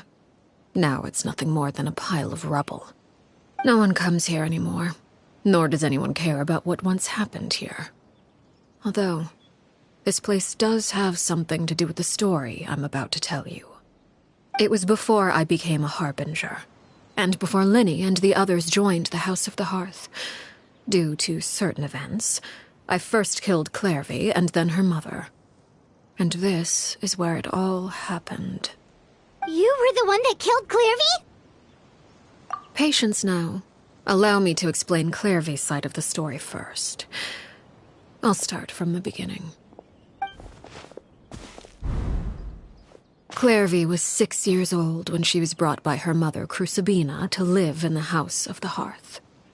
From the outside, it seemed like a fairy tale. A thriving family made up of kind adults and friendly children. Crucibina was the Knave at that time, and the House of the Hearth was under her control. She was Clairvy's mother by blood, but she was also the mother to all the children in the house. Clairvy was happy here, for a time. But she quickly realized that being part of this family wasn't a fairy tale at all. It was a kind of purgatory. Purgatory? Exactly. The House of the Hearth takes in war orphans from all over Teyvat. But as for how to raise them, that depends entirely on the person in charge. Crucibina came up with a novel idea. She would teach the children to fight, force them to duel each other, and then crown as the king of the house the child who proved themselves most worthy of inheriting her title. It's difficult to estimate the number of children who died or were maimed in the process. There's little I can say about the ones who died. The ones that emerged with permanent injuries, on the other hand, well, they still served a purpose. They would be handed over to the doctor to be experimented on, or sent away on dangerous missions. Nothing more than tools to be used and then discarded. So those were the experiments Clairvy was talking about. But what actually happened to her? You said that Clairvy was Crucibina's daughter, so if Clairvy tried to convince her to stop what she was doing, Crucibina probably would have listened, right? Despite being Clairvy's mother, Crucibina cared little for her daughter. She forced Clairvy to join the House of the Hearth only as a means to demonstrate her own impartiality as a mother, to prove that she treated all her children equally. Clairvy did try to convince her mother to change her ways, but it was to no avail. After her efforts failed, the only other option was to rise up and try to fight back. Unfortunately, the other children had already been thoroughly indoctrinated into the illusion of happiness Crucibina had created. Of course, there was one exception. Someone Clairvy's age who knew the truth about the House of the Hearth. Her name was Peruere. Wait, the friend that Clairvy mentioned? Friend, huh? I suppose we can call her that for now. Clairvy was a cheerful and passionate person with a tenacious spirit. Peruere, on the other hand, was rather cold-blooded. Her cold-blooded nature allowed her to see through Crucibina's facade.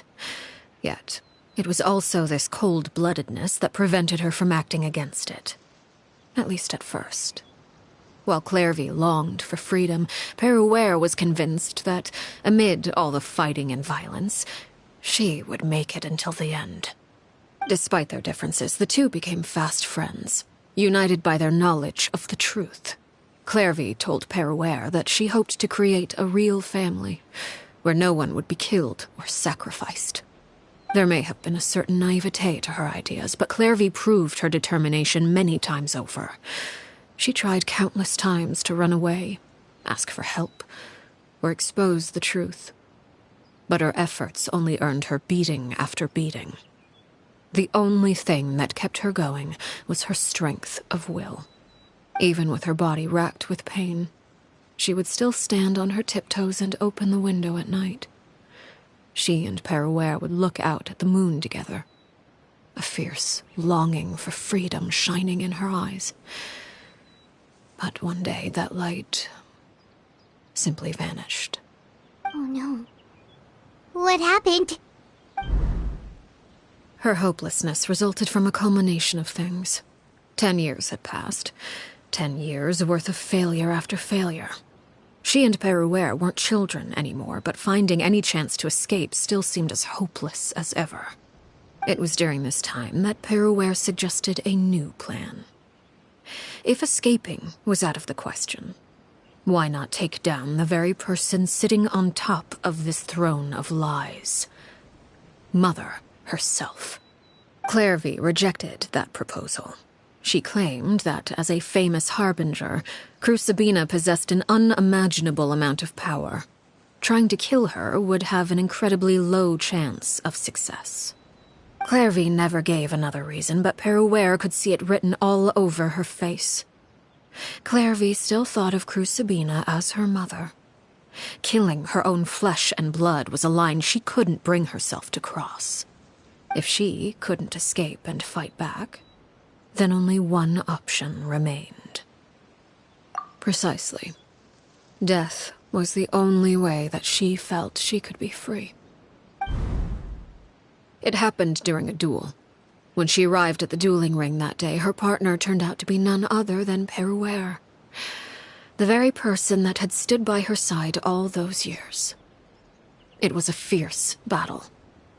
But ultimately, Clairvy decided to let Peruere end her life. From that moment on, Peruere's journey was one written in flames. When the rain finally came and washed it all away, there she stood, the sole victor in Mother's endless game of slaughter. A trail of corpses strewn across her path to success. It was the very result she had predicted 10 years prior. Even then, she believed she would make it until the end. She wasn't surprised by the fact that she emerged as Mother's undisputed heir. Rather, her success left her with an inexplicable sense of restlessness. She was unsettled, and there was only one thing that could quell that sensation. Perhaps you two would like to take a guess as to what it was? Crucibina, you mean? But... Correct. This is the place where Peruere killed her best friend. A mere year later, this is also the place where she fought tooth and nail to kill the mother they shared. The moment she acted, any conception of what was right or wrong ceased to matter. It's one of the principles of the house. Only those who survive get to write the rules. Peruere won the battle, and became a harbinger herself. After which Her Majesty, the Tsaritsa, bestowed upon her a new name. Arlecchino. So the Perry Clairvy was talking about... It was you all along. You're Peruere. Arlecchino is just a name you got later. I left that name behind long ago. I must say, hearing it now does bring back memories. After I defeated Crucibina, the moniker of Mother died with her. I chose to forego the title she called herself, and even chose to give up my own name. I rebuilt the House of the Hearth under a new identity. Not only as Arlecchino, but as father. And that is where the story ends. Any more questions? Yeah. Based on what you just told us, Clairvy wasn't a little kid when she was killed. So the Clairvy we met... Was she really a spirit at all? I suppose you could call her an illusion born of flame. Her existence is like ashes to a fire. Something left over in the wake of blaze and ruin. You see, a certain power runs through my veins. It's not unlike a curse. My flames leave behind shadows of anything they consume. Of course, the chances of those shadows morphing into a sentient entity are exceedingly slim. Clairvy is a very special case. Clairvy died when she was 16 years old. But what emerged from the flames was her 6-year-old self. Her appearance wasn't the only thing affected. Most of her memories were lost to the blaze as well. Memory is a mysterious thing indeed. Losing a portion of your memories will alter your sense of self. Lose 10 years' worth, however, and it would be like living in the past. Like returning to a version of yourself that never grew up. No wonder Paimon got such a weird feeling when we were talking to her. Perhaps I should put it this way. Clairvy is someone trapped in time. It may seem like she exists with us in the present, but she truly lives in the confines of her own past. So if all of that is true, then you must have known about Clairvy for a long time. Indeed. She's a rather volatile and unstable entity. Sometimes she would look after the children. She's even saved some of their lives.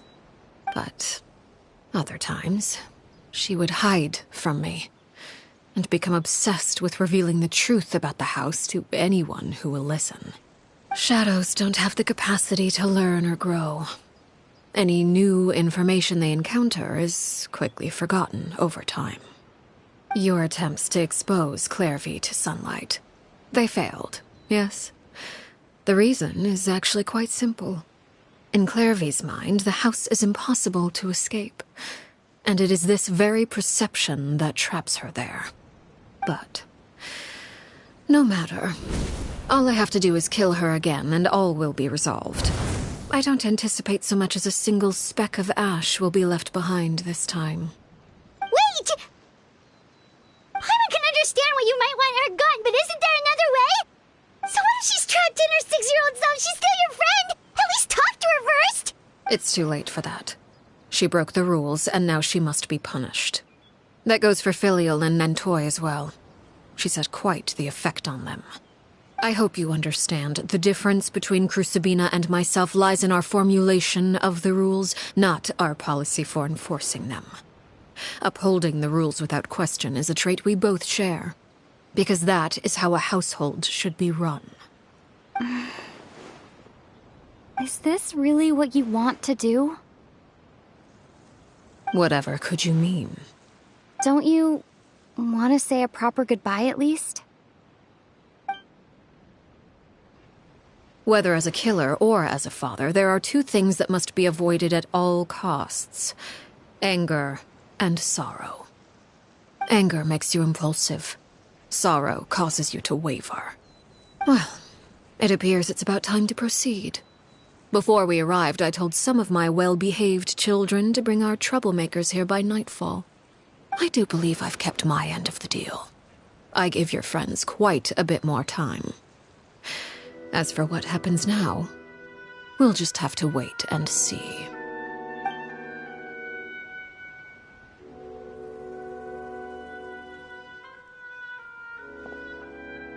Here they are, Father.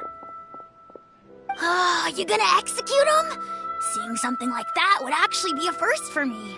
Lenny! I'm sorry. I heard about how you helped buy us more time.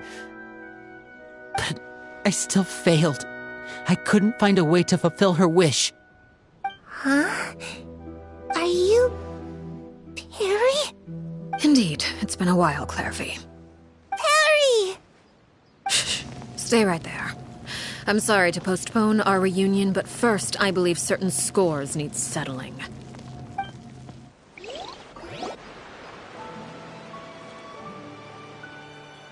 Father, let me explain. Out of my way. Father! You chose to conceal a threat to the house. And for that, you must be punished. Overall, however, I suppose your wrongdoing is hardly the most egregious of the bunch, so I'll deal with your punishments later. As for right now, the more pressing concerns are the traitors among us. By traitors? Do you mean us? Father, let me explain. We didn't mean to... Fultz, why don't you share what you heard? Yes, Father. Secret Midnight Meeting number 3. Participants, Filial, Nantoy, Sato, Toddy. Nantoy clearly said, if only Father wasn't the one who took us in. Sato added, I'm sick of this life. I just want to live as a normal person. Filial was the worst of them all. She called us crazies and said a bunch of mean things about Father. I did not! You're You're lying! Fultz is trying to frame us! It's not like I'm the only one who heard those things. After that, you and Toddy and a bunch of other people started talking about Clairvy. You were using all those things Clairvy brought up as an excuse to question Father. We're birds locked in a cage. The only way out is to destroy it. That's what you said, wasn't it? You little... You just want me gone, don't you? What did I ever do to you, huh? And you, Sheplo, have you forgotten who stood by your sickbed, watched over you, and changed your dressings? Come on, let's hear it then. What's your reason for all this?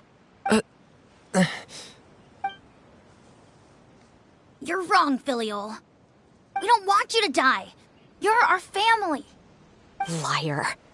You wouldn't be doing this if that were the case. So why? Why have you backed us into a corner? We all live in the House of the Hearth. You know the type of work we do, Filial. A single betrayal can cost dozens of us our lives. It's not like it's never happened before. That kind of thing is hard to forget. That's why the House of the Hearth cannot tolerate any form of betrayal. Ever since we came to Poisson, you've had 7 secret meetings. A lot of the things you talked about really crossed the line. You've been spying on us for half a month? Wait a second. Now that I think about it, the move to Poisson was just a way to make it easier to spy on us, wasn't it? Because we were all in one place. You've had this planned all along. Filial, Nantoy, I'm sorry. I owe you both my life. I owe Clairvy too. If it weren't for all your help after I got poisoned, I wouldn't be standing here today. If this were any other situation, I would do anything to repay that kindness, even if it cost me my life. But rules are rules. I'm sorry. My hands are tied. Why?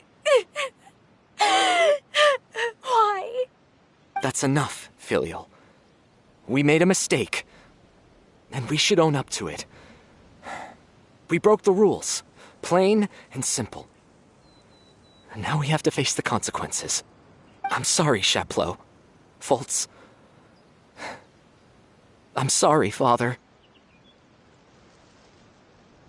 We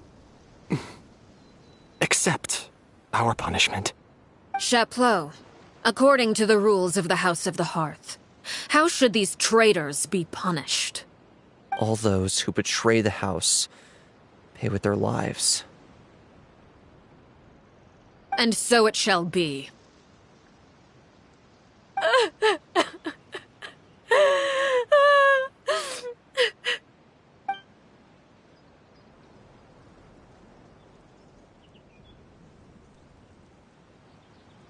Father, please wait! Something you want to say, Linny? Please reconsider, Father. What Filial and the others did, does it really count as betrayal? We all come from broken families. From the very first day we joined the House of the Hearth, we wanted nothing more than to make it a real home. But the truth is, none of us know what a real home should look like. I'm not saying I have all the answers. All I know is this. Killing Filial and the others may uphold the rules, but doing so will only bring us further away from being a real family than we've ever been. So please, Father, please reconsider. I agree with Linny. Father, please. Linny, you...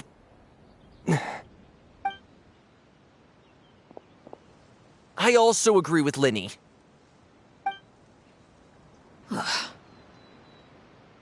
An order once given cannot be rescinded. However, given the extent of your determination, I suppose we shall have to go about this a different way. Draw your weapons and face me. Our weapons? Father, are you referring to a duel? Precisely. The rules of the house will not be altered. Traitors must be punished. However, resolving disputes with a duel is also one of our rules, one that also applies to me. Demonstrate a sufficient showing of strength, and I shall offer a concession. Wait. Beat Father in a duel? Impossible. Father is way too strong, even for Lenny.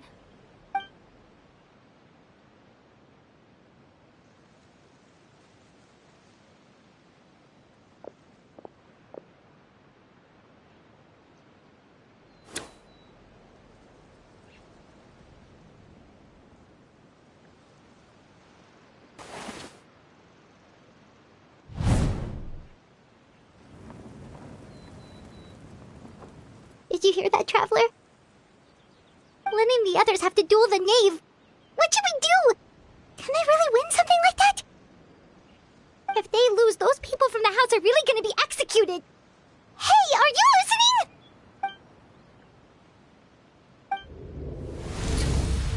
Don't you want to say a proper goodbye at least? Anger makes you impulsive. Sorrow causes you to waver.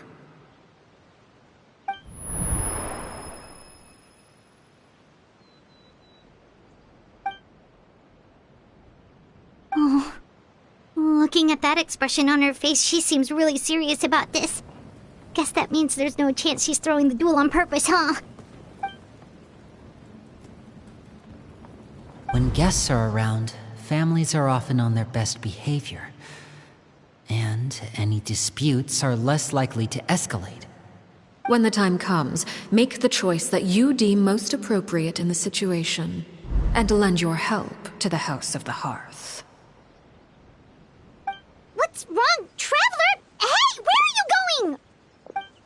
Traveler?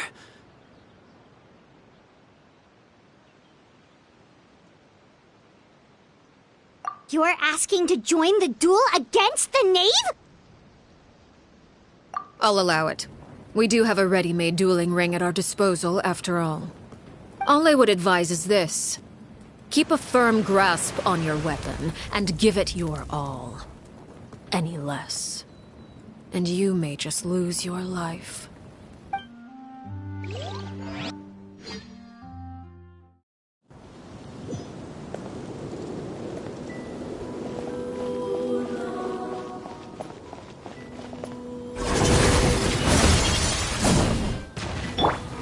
I see everything.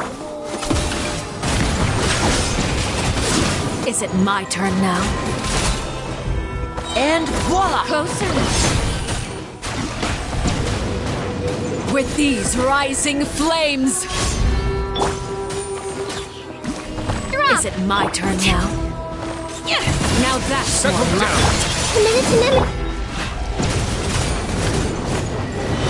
down. Father's even stronger than I expected. With the fall of darkness, destruction shall rise. Have a taste of purgatory. Ha! Everyone hold here! Getting gear! Closer now.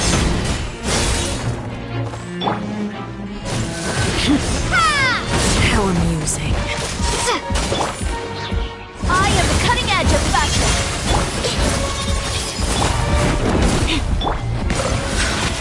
Watch out for Father's movements! Is it my turn now? Let the mighty be humble. With these rising flames! Father's even stronger than I expected. Is it my turn now? Not bad. You've proven to be a worthy opponent after all. Grow! How amusing.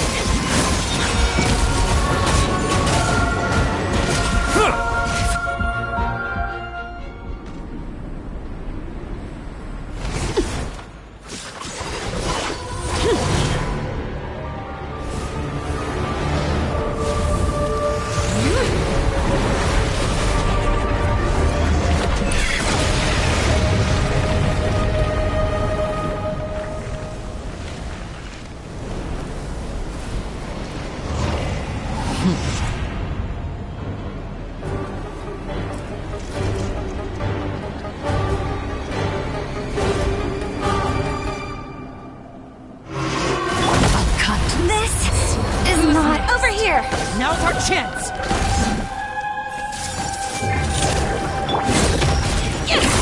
Silence!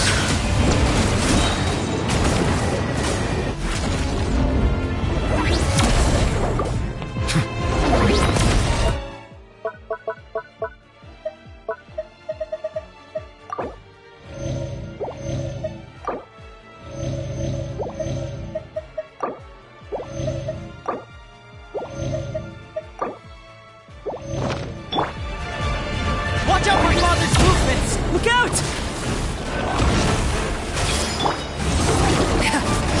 Next up! Settle it now!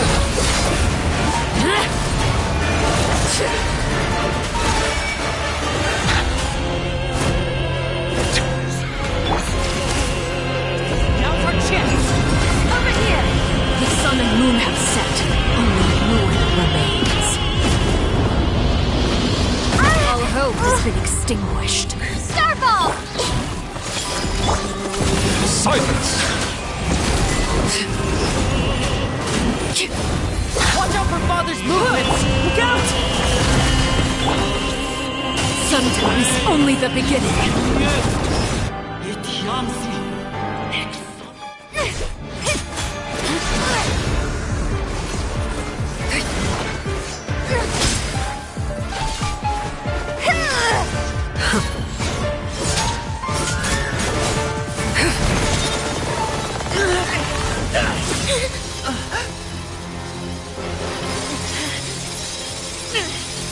You should know better than to crowd in one place.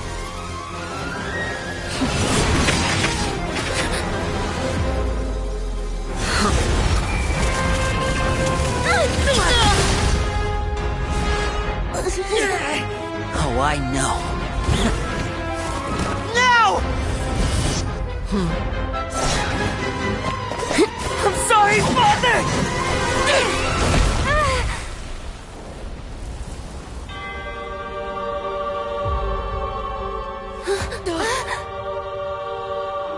Sorry for what? This pitiful excuse for an attack.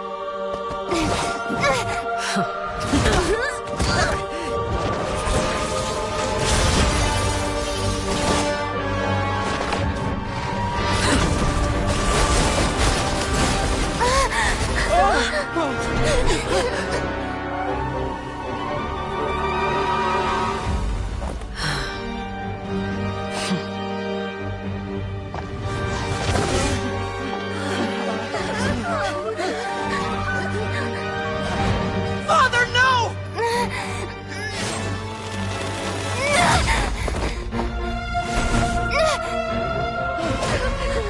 Made it out, did you? You're stronger than I expected.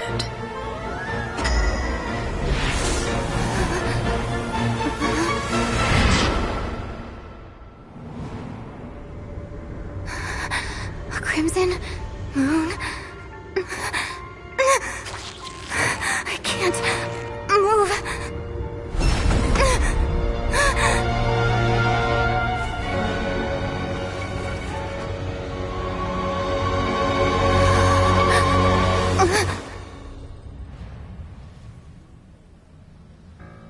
Still, not strong enough to beat me.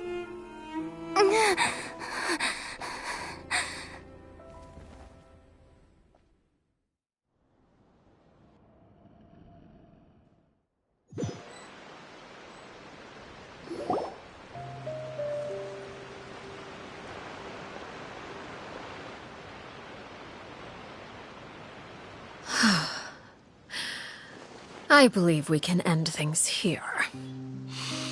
It's not often that we get to enjoy the company of guests, after all.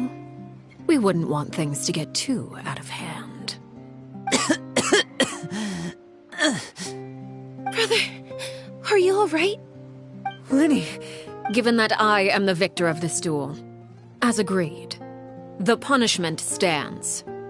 No! I never thought things would end like this. However, everyone involved in the duel demonstrated a remarkable level of strength and determination. In light of this, I'm prepared to change the method of execution. Elwar, the bottled flames I gave you for safekeeping. Do you still have them? Yes? I wasn't sure what they were for, but I've kept them super safe. I didn't lose a single one. Wonderful. Then, in just a moment, I'll have you administer them. Bottled flames? Indeed. They're the product of a secret experiment. Under certain special circumstances, flames can be extracted from my person and preserved. Once ingested, searing pain will spread across every inch of your body. No harm will come to you physically, but your memories will be burned away. If you can withstand the pain. When you awake, you'll have forgotten everything you know about the House of the Hearth, and will be expelled from the organization. In other words, administering this concoction will kill the version of you that grew up in the house, and give you a new identity.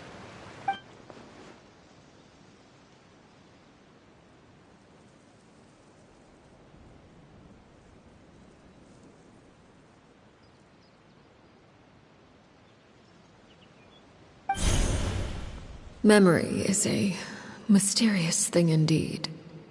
Losing a portion of your memories will alter your sense of self.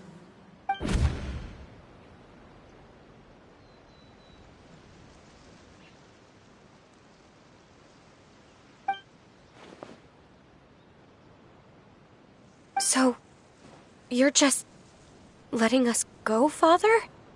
You misunderstand.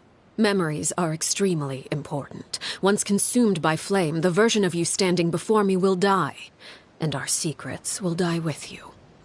So no, I don't intend to just let you go, because the person who survives will be nothing but a stranger.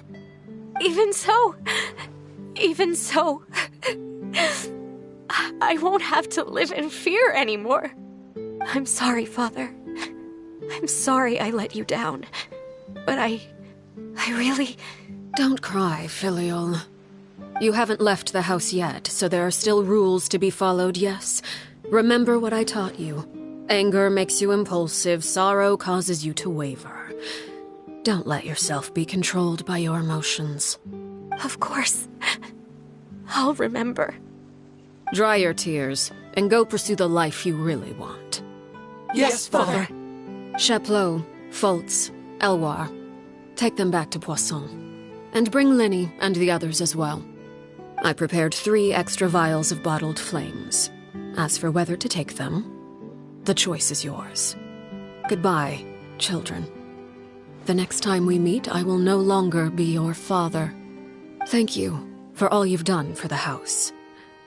I hope you have bright futures ahead of you.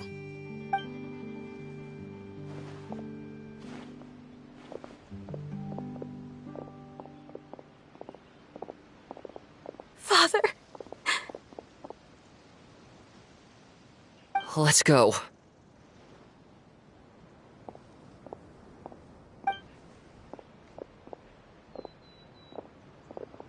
Here, grab my arm, Linny. I'll help you walk back. Thank you.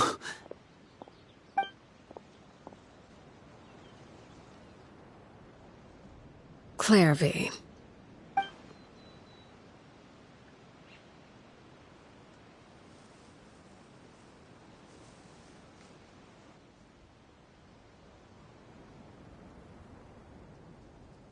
Can we talk now? I've been waiting for a super long time. You really are Perry, aren't you? I haven't seen you in so long. How come you're all grown up? Wait, did I somehow travel to the future on accident? Or am I dreaming? What a long dream. Neither. You died, Clairvy. That's what happened. You could have at least sugarcoated it a little. Look, she's done speechless.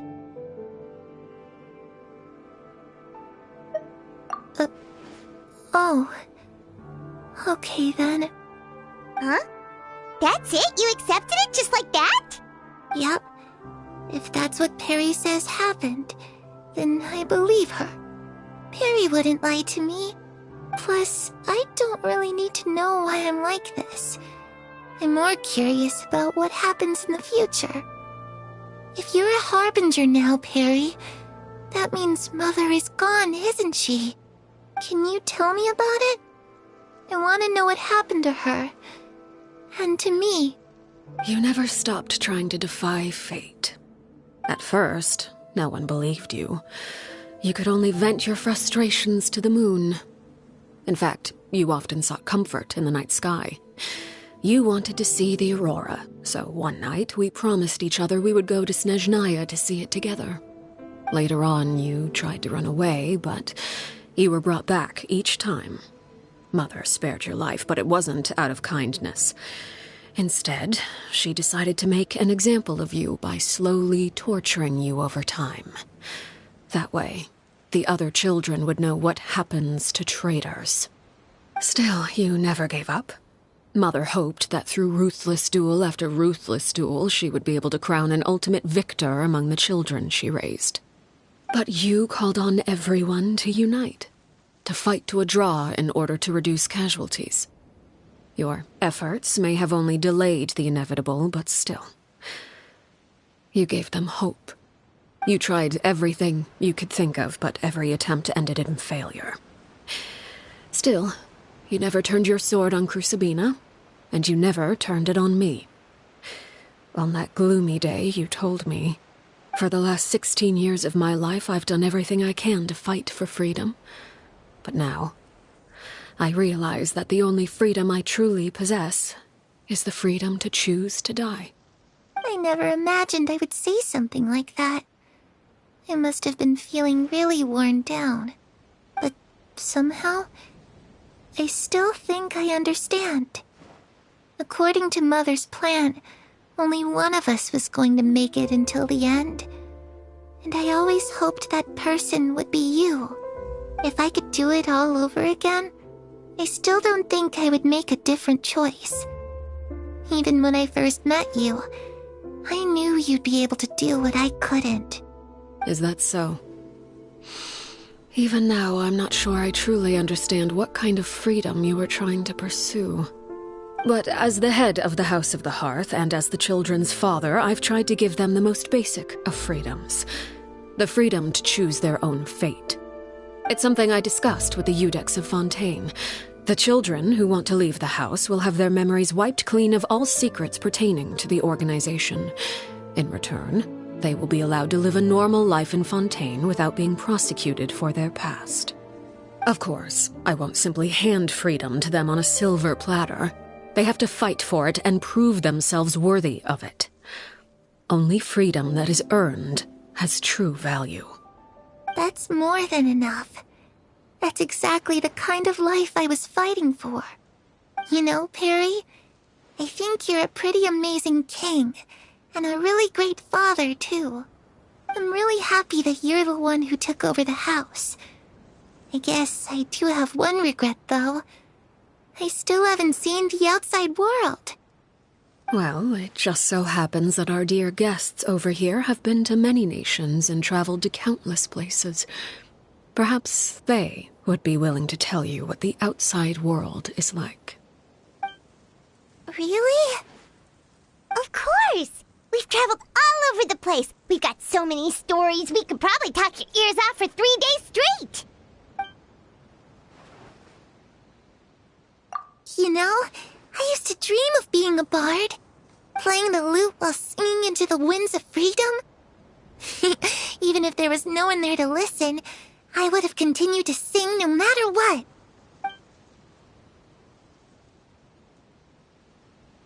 Ah, that's where Mora comes from. I never knew that before. If I had some Mora, I would buy 3 new dresses. One for me, one for Perry, and one for Mother. It's just too bad Perry doesn't like wearing dresses. And Mother, well, she probably wouldn't accept something like that either. I guess I'd just have to keep them all for me then. I could wear a different one every day.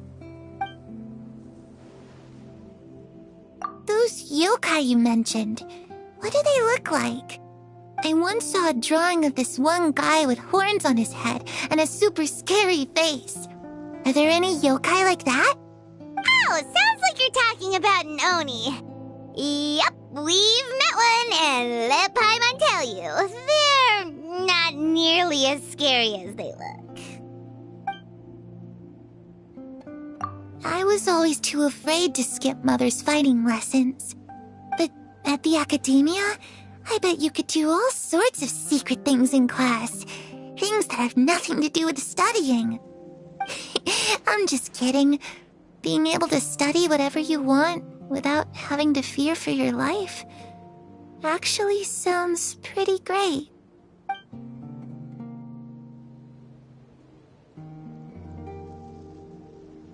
The situation was super dangerous. Lenny and Lynette were accused of committing a crime, and they were going to have to stand trial at the Opera Epicles.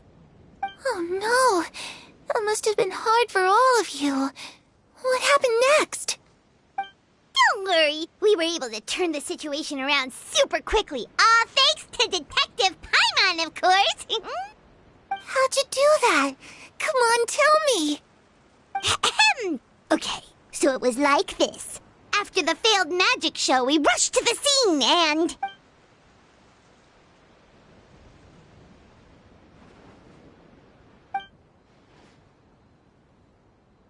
Shadows don't have the capacity to learn or grow. Any new information they encounter is quickly forgotten over time.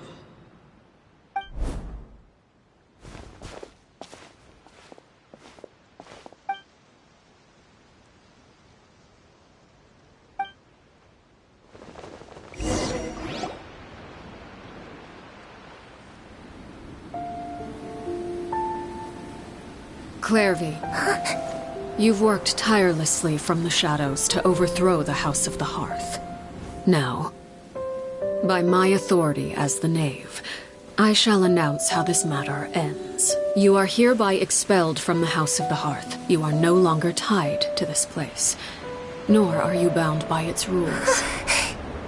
You're saying that I can finally leave? I get to experience the outside world as well?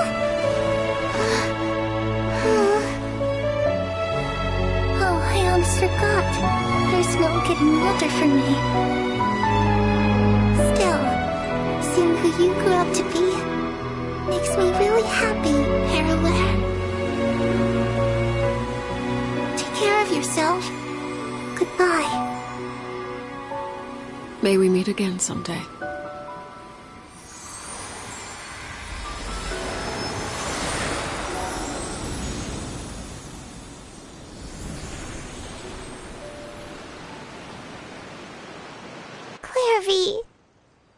She left so soon. Paimon didn't even get to finish her story. I also have certain sentiments left unsaid. I wanted to tell her that the aurora I saw in Snezhnaya was just as beautiful as the ones in the pictures. But a shadow's memories reset at dawn. Had we delayed any longer, we wouldn't have had the time to say goodbye. Whatever regrets may linger, let them be lost to the coming of a new day. Father? It's Linny! Hey, Linny!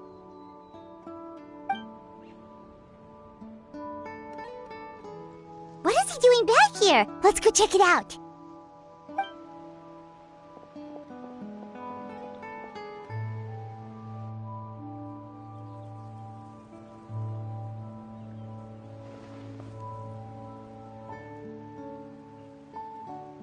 Father, the bottled flames have been administered. Filial and the others have left the house. And you? What have you decided? Thank you for giving us that choice, Father. But we never wanted to leave the house. It's the only home we've ever known. Lynette and Fremine feel the same way. They're recuperating back at the Hotel Bouffe d'Été. but I decided to come back and tell you where we stood. I'm sure you're well aware of the expectations I have for you. I want you to follow in my footsteps and become the next king of the house. Yet you seem to have different ideas. I must admit, I'm rather surprised by your decision to stay. There's nothing wrong with choosing to live a quiet life. Leading this organization is a heavy responsibility, one not so easily carried by someone forced onto the throne. I just never understood what you saw in me. What made you believe I was deserving of that throne? You're brave, talented, and, most importantly, you cherish your family. You would do anything to protect them, even if it costs you your life.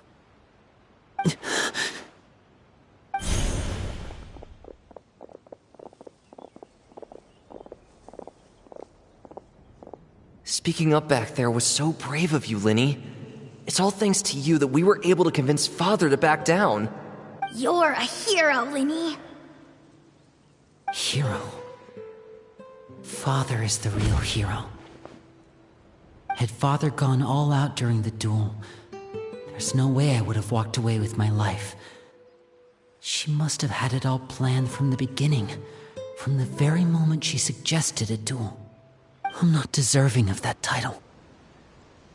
I'm not strong enough or smart enough. You're wrong. In my opinion, all you need to be deserving of the throne is conviction and the necessary strength to act on it.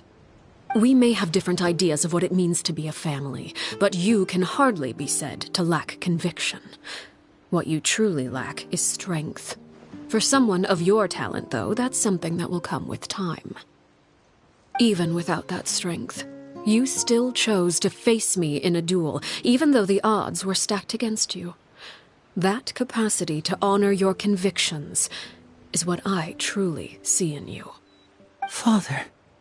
No one knows what the future holds, what tragedy or triumph may be in store.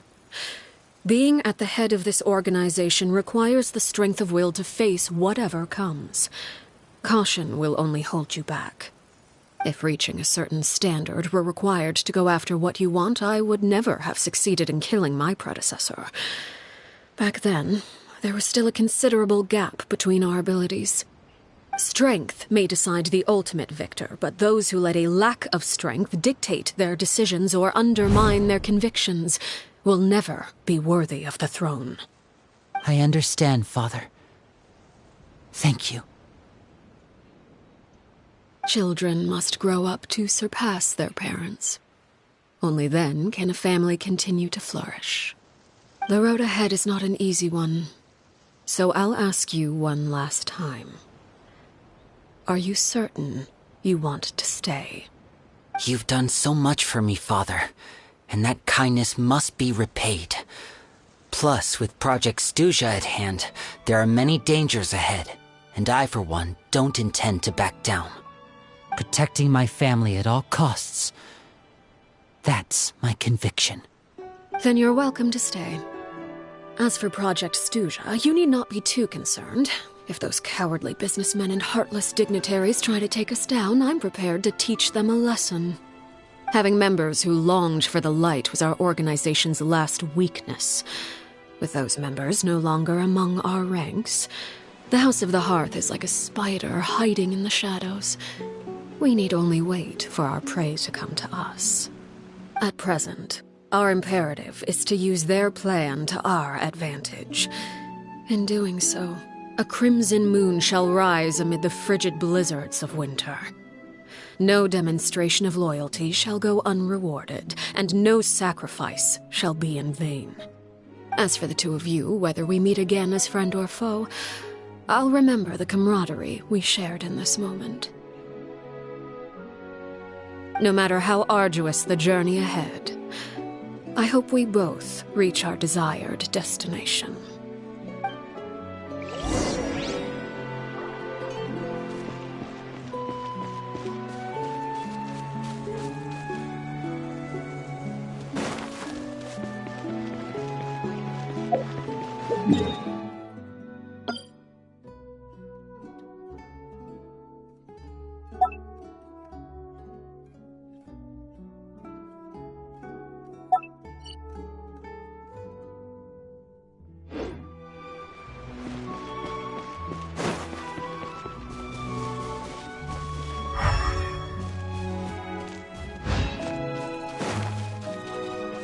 Ignorant and vulgar.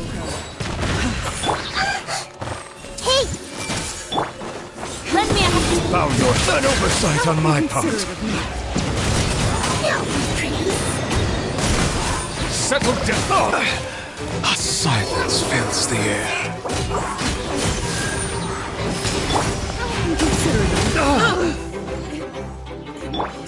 Drop! Committed to memory. Bow your head.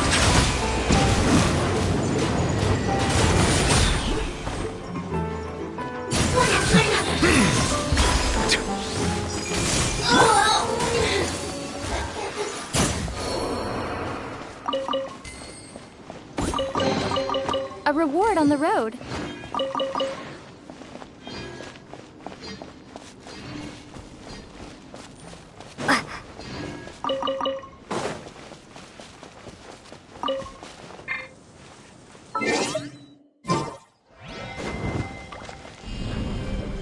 Starfall! Everyone hold hands. I've been waiting. Next, please remain seated. The banquet is nearing its end.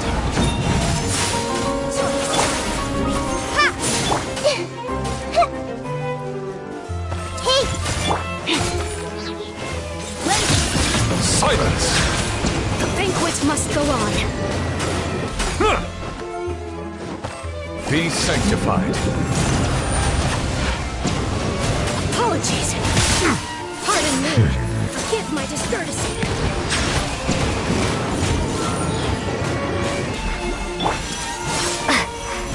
Drop! I see everything. Bow your head. Justice is blindsided. Please hold. Forgive my prior inconsideration. Starfall! Silence! An oversight on my... When the tide comes in, I shall return. The banquet must go on. Please remain.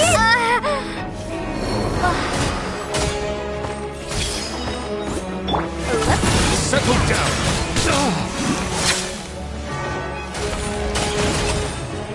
Silence! Please hold for just a moment. Committed to memory. Let me apologize. Justice. I see the temperate waters of eons past.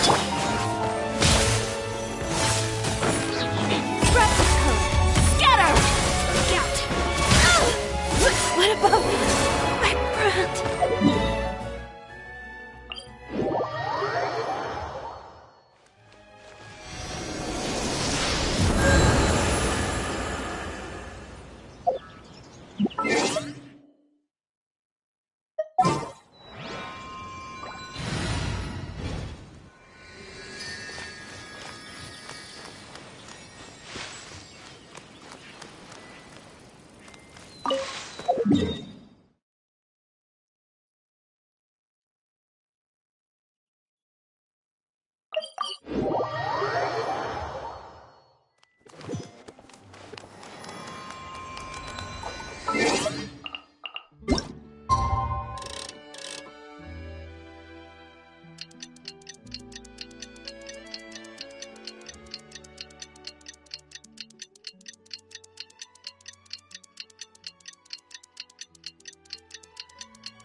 Didn't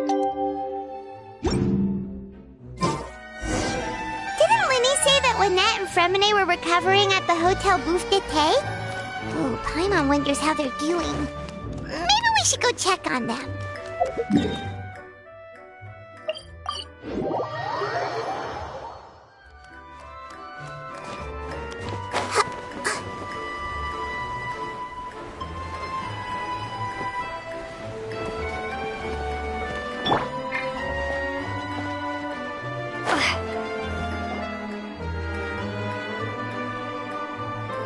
Lynette?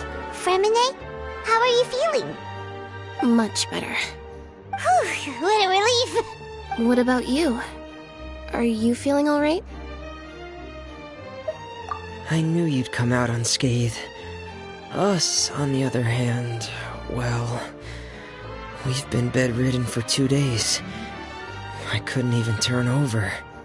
Oh, and I wanted to ask, is Clairvy gone?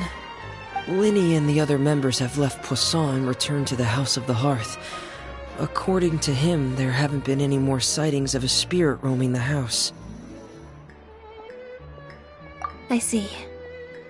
I'm glad. Father came to check up on us 2 days ago and told us about what happened with Crusabina and Clairvy. Actually, I've met Crusabina before. Wait, what? You've met the former Knave? Crusabina died a year after Clairvy. It was during the year between their deaths that I joined the House of the Hearth. Crusabina had an extremely cruel and radical way of doing things. While she was alive, the atmosphere in the house was suffocating. When I joined, though, the experiment she valued so much had already come to an end, and all the people involved, dead and injured alike, were gone. Crusabina never talked about the past with us newcomers. A couple of months after I joined, Father killed Crusabina and burned all her files. With that, the names of all the people subjected to her experiments, Clairvy included, were lost to the flames, along with the painful memories they represented.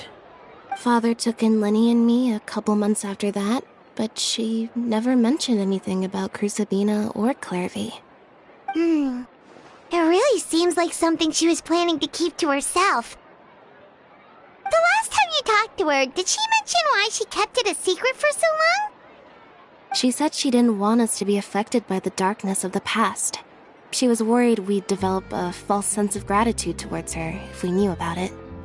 The foundation of a family should be free of any corrupting influence. Whatever happened in the past, it has nothing to do with who we are now. And that's what Father told us in the end. But I still thanked her for everything. It was only after hearing about what Crusabina did that I finally realized how insignificant our lives could have been. The members of the house meant nothing to her. To say that she valued them in any way, even just as a tool, would probably be giving her too much credit. If Father hadn't taken over the House of the Hearth, I probably would have already... Father rarely brings up the fact that she saved us. She doesn't believe that being indebted to her should be what ties us together. But even if we didn't owe her anything, we would still choose to stay. Because this is our home. We may have arguments or times when we feel wronged. Some people may even choose to leave. But as long as Father is here, we will always have a home. Whether the path before us is bathed in sunlight or shrouded in shadow, we'll follow Father wherever she chooses to go. So I wanted to say thank you for helping us make it through this crisis. Without your help, we could have lost a lot more along the way. Oh, we didn't do anything, really. Of course. You're welcome anytime. Are Filial and Nantoy okay? I actually saw them at a cafe this morning. They didn't recognize me. From what I could tell, they were drinking coffee and talking about one of the operas that started running recently. They seemed happy. If I had to take a guess, I would say they finally found the kind of life they always wished for.